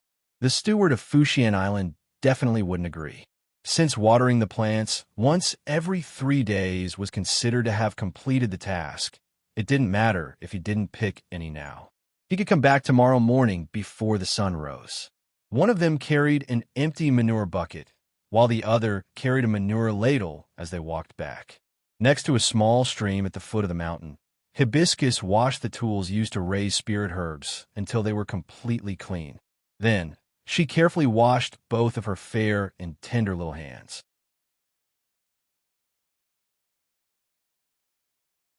Although this girl didn't look good and didn't dress well, she was a hard-working, ugly girl who loved cleanliness. If it had been Yu Qianqiu, he would have thrown the bucket to the side when he reached the top of the mountain. Anyway, he would have to continue filling the bucket tomorrow. When he returned to the mulberry garden, he found a problem. Yu Qianqiu didn't have a place to stay. Yu Qianqiu, whose anger was about to flare up again, gradually calmed down when he saw Furong's residence. It was the place where he used to raise spirit herbs and other tools. In the room where the miscellaneous items were stored, there was an empty space. 2 wooden boards were placed on top of 2 stools. This was Furong's bed. Looking at this narrow space, he really couldn't understand. In his previous life, it was said that many people couldn't afford to buy a house because of the high housing prices. Could it be that this phenomenon also existed in the cultivation world? This was too unimaginable. However, the other people in Fuxian Island weren't like this. Even Ling Feng and the other 2, who were the worst in the alchemy pavilion, had a small courtyard to live in. There should be a lot of empty rooms in this mulberry garden. This martial Uncle Cho should have a story that he didn't know. Everything showed that she was being abused. In his previous life, it was said that if one didn't have money, one wouldn't be able to buy a house to live in. This place shouldn't be the same if one was ugly. When Furong returned, she seemed to have calmed down. She didn't have the uneasiness she had when she was outside. She calmly told him that she had lived here since she was 5 or 6 years old. She had already lived here for 15 years. She also told Yu Qianqiu that this place was very quiet. Her cultivation talent was quite good. In just a short dozen years, she had reached the late stage of foundation establishment. This was considered rare in the cultivation world. However, could it be that she had offended someone when she was young? Otherwise, she wouldn't have been beaten up like this. This didn't make sense. A 5 or 6-year-old child, who could she offend? Who would bother with a wimpy kid? While Yu Qianqiu was feeling puzzled, Furong had already started to tidy up the room. She squeezed her own bed to the side and dug out a stool and a wooden board from the pile of junk. Then, she laid out a new wooden bed next to her bed. That was the only empty space left. After cleaning up, she dug out a set of tattered bedding and laid it out. Then, she pulled a piece of cloth between the 2 beds. It was a little like the Chu-He-Han boundary. In the end, she foolishly told him that he could make do with it here. This was how she treated her guests. Looking at her, It seemed that having a bed like this was good enough. Yu Qianqiu really suspected that she had never seen how the other people in Fuxian Island lived. However, she was really confident in her own looks. She knew that if she stayed in the same room as another man, she wouldn't have to worry about that man molesting her. That night, Yu Qianqiu didn't do anything beastly. In fact, he didn't even have the slightest thought. He asked Furong many questions in a roundabout way, wanting to understand more about the mulberry garden. In the end, it was as if he didn't ask. Furong knew almost nothing. He could only lie down and sleep soundly. Before daybreak, the two of them dragged their things down the mountain. Fortunately, there was moonlight in the sky. In addition, they had cultivated, so their eyesight was much better than ordinary people. Otherwise, going up and down the mountain in the dark would really be a dangerous thing. Their goal was naturally the female toilet. Sure enough, there was a lot of harvest. Yu Qianqiu carried the bucket of dung and quickly ran back up the mountain. He dumped the harvest outside the wall into his own territory and quickly ran down the mountain. This round trip probably took nearly 2 hours. He carried 4 loads of dung. Seeing that the sky was already slightly bright, he finally stopped. Yu Qianqiu discovered that stealing dung from the female toilet in the middle of the night was a very exciting and very successful thing. He was actually a little excited. In the past, he probably never thought that he would have such a day. If his subordinates from his previous life knew that Big Brother had done this, how would they feel? After the two of them had a successful cooperation, the distance between them gradually narrowed by a lot. In the next few days, Yu Qianqiu was pleasantly surprised to discover that Furong seemed to have an extraordinary interest in spiritual plants. She might be afraid of other things, but as long as it was related to spiritual plants, she wouldn't be afraid of anyone. She wouldn't be ashamed to ask questions. As long as it was a spiritual plant on Fuxian Island, she could recite its location and its various habits as if she was very familiar with it. He didn't expect this ugly girl to have this kind of ability. He had really picked up a treasure. Yu Qianqiu was secretly happy. A few days ago, he saw a few familiar spiritual plants in the mulberry garden. They were precisely the spiritual plants required for the foundation building pill in the pill formula Jade archive. At that time, his heart was thumping hard for a long time. A bold plan formed in his mind. He would think of a way to collect the seeds of these spiritual plants and plant them in the golden pearl space. Relying on the miraculous effect of the purple chaos, he believed that it wouldn't be long before he could produce a large amount of spiritual plants needed to concoct the foundation building pill. If he had an inexhaustible supply of spiritual plants on hand, he could definitely try to concoct the pill himself. However, what made him feel discouraged was that after carefully searching for a few days, there were only 5 types of spiritual plants required for the foundation building pill in the entire mulberry garden. He was still missing 4. There was no other way. He could only wait for the Fuxian Island to distribute the foundation building pill once every 3 years before attempting to build his foundation.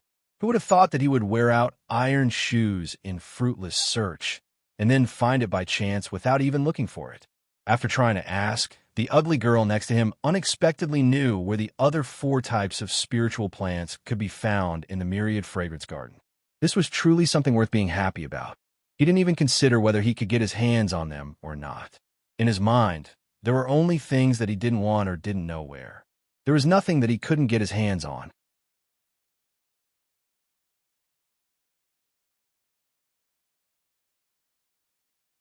Chapter 61. Everything was good in this world, but it didn't have the variety of entertainment in his previous world. At night, it was even more torturous. Yu Qianqiu had been carrying it for a few years and had slowly gotten used to it. However, Furong's room didn't even have a single light source. He really didn't know how she had survived for so many years. There were a lot of fluorescent stones in the golden bead space. Initially, he wanted to take a few out for illumination, but after thinking about it, he decided against it. The light emitted by the fluorite was already a bit blue. He was afraid that if the light shone on Hibiscus's face, he would be so scared that he wouldn't be able to sleep. Tonight, he climbed up to the roof and counted the stars. He looked at the small dark room under his, but and then looked at the other places where people lived. They were all brightly lit. It was really enviable, so he sighed and went back to his nest in the dark. He saw that Furong was still sitting cross-legged on the bed, cultivating. Unfortunately, he was restricted by the aura-refining realm and was unable to cultivate. After thinking it over, he felt that he should ask her about the whereabouts of the spiritual herb tonight. With this girl's intelligence, she shouldn't suspect anything. Hiding under the blanket, he took out the jade disc containing the pill formula. He felt that it was still better to be safe than sorry. He had to confirm the spiritual herbs in the pill formula for the Foundation Establishment pill. He must not make a mistake. Infusing his spiritual sense into the jade plate, Zhangxian soon found the recipe for the Foundation Establishment pill. Heart-guarding orchid, diamond fruit, tendon forging grass, ice spirit seed, gold fusion grass, 100-year ginseng, 100-year lingji, dirt-removing grass, spirit-gathering grass. If he remembered correctly, it was the 9-scented spirit grass. Who would have thought that the 100-year-old ginseng and reishi mushroom could also be considered as spiritual grasses? Only the first 5 species were found in the mulberry garden. Senior Aunt Furong. Yu Qianqiu kept the jade archive and called out to the other end of the tattered curtain. Hibiscus also stopped. Does our mulberry garden have 100-year-old ginseng and 100-year-old Ganoderma?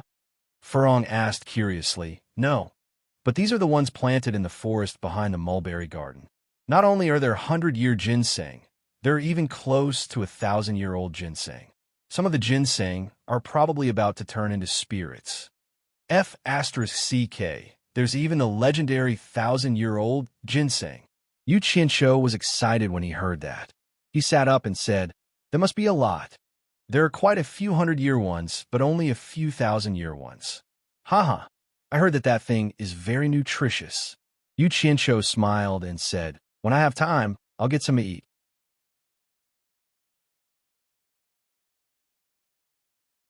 Hibiscus chuckled a few times and said, ginseng and Ganoderma are common herbs even in the secular world. You don't need to spend much effort to grow them. Their rarity lies in their age. Usually, those that are over 100 years old can be included in the category of spiritual herbs. For us cultivators, eating ginseng and Ganoderma that are more than 100 years old directly is a waste. Refining them into pills is the best way to consume them. I'm just saying. Yu Qianqiu laughed mischievously and asked, does the mulberry garden have dirt-removing grass and spirit-gathering grass? There's none in the garden. The 2 biggest plots of land outside the garden at the foot of the mountain are planted with dirt-dispelling grass and spirit-gathering grass. Hibiscus paused for a moment, then explained, these 2 kinds of spiritual herbs are necessary for concocting medicinal pills. The dirt-dispelling grass could remove the impurities in the elixir, and the spirit-gathering grass could lock the elixir's spiritual qi and medicinal effects so that they wouldn't leak out. They were spirit herbs that were used in almost all elixirs.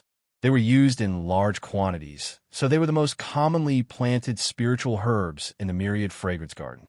It turned out that there were spiritual herbs used to concoct foundation-building pills all around, but he didn't find them. It seemed that he had to walk around when he had time. Yu Qianqiu sighed and said, there are so many spiritual herbs in the myriad fragrance garden. You must have spent a lot of effort to collect them. Hibiscus replied, yes. In the outside world, our supporting Immortals Island's disciples have been searching for all kinds of rare and precious spiritual herbs for a long time. After collecting different spiritual herbs, our myriad fragrance garden will cultivate seeds and then plant them in large quantities. For example, our mulberry garden's consecrated Jogu is in charge of all kinds of spiritual herb seeds.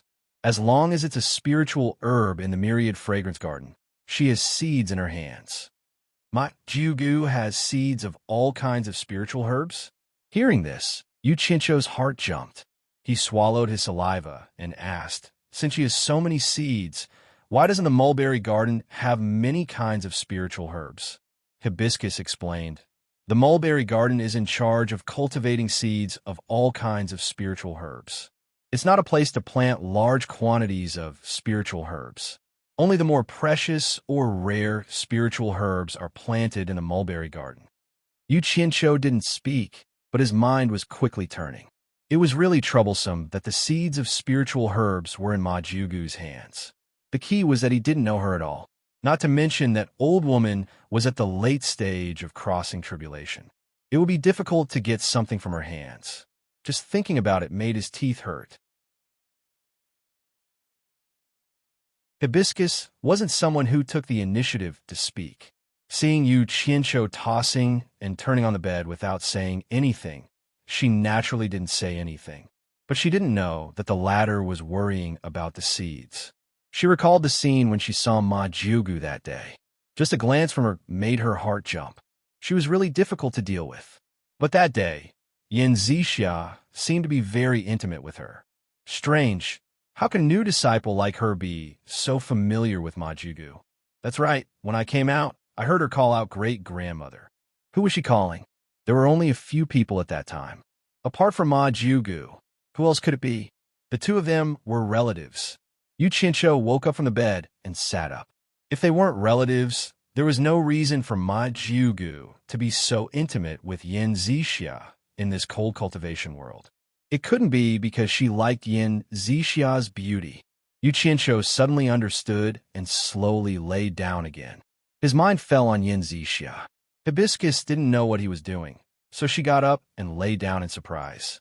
As the saying goes, hope is beautiful, but reality is always cruel. Ever since Yu Qianqiu arrived at the mulberry garden, he could be seen carrying a bucket of manure even before the sun rose. Such days passed. In order to get the seeds of spiritual herbs, he put his mind on Yin Zixia. He often wandered around the gate of the middle courtyard, hoping to meet her and make a connection. Unfortunately, he didn't get what he wanted. Several days passed, but Yin Zixia seemed to have disappeared from the mulberry garden. He didn't even see her shadow. The spiritual herbs in the formula of the foundation building pill in the mulberry garden were very tempting. Every time he passed by intentionally or unintentionally, he wanted to secretly pull a few. However, he found that there were eyes everywhere in the seemingly spacious environment, so he had no chance to do it.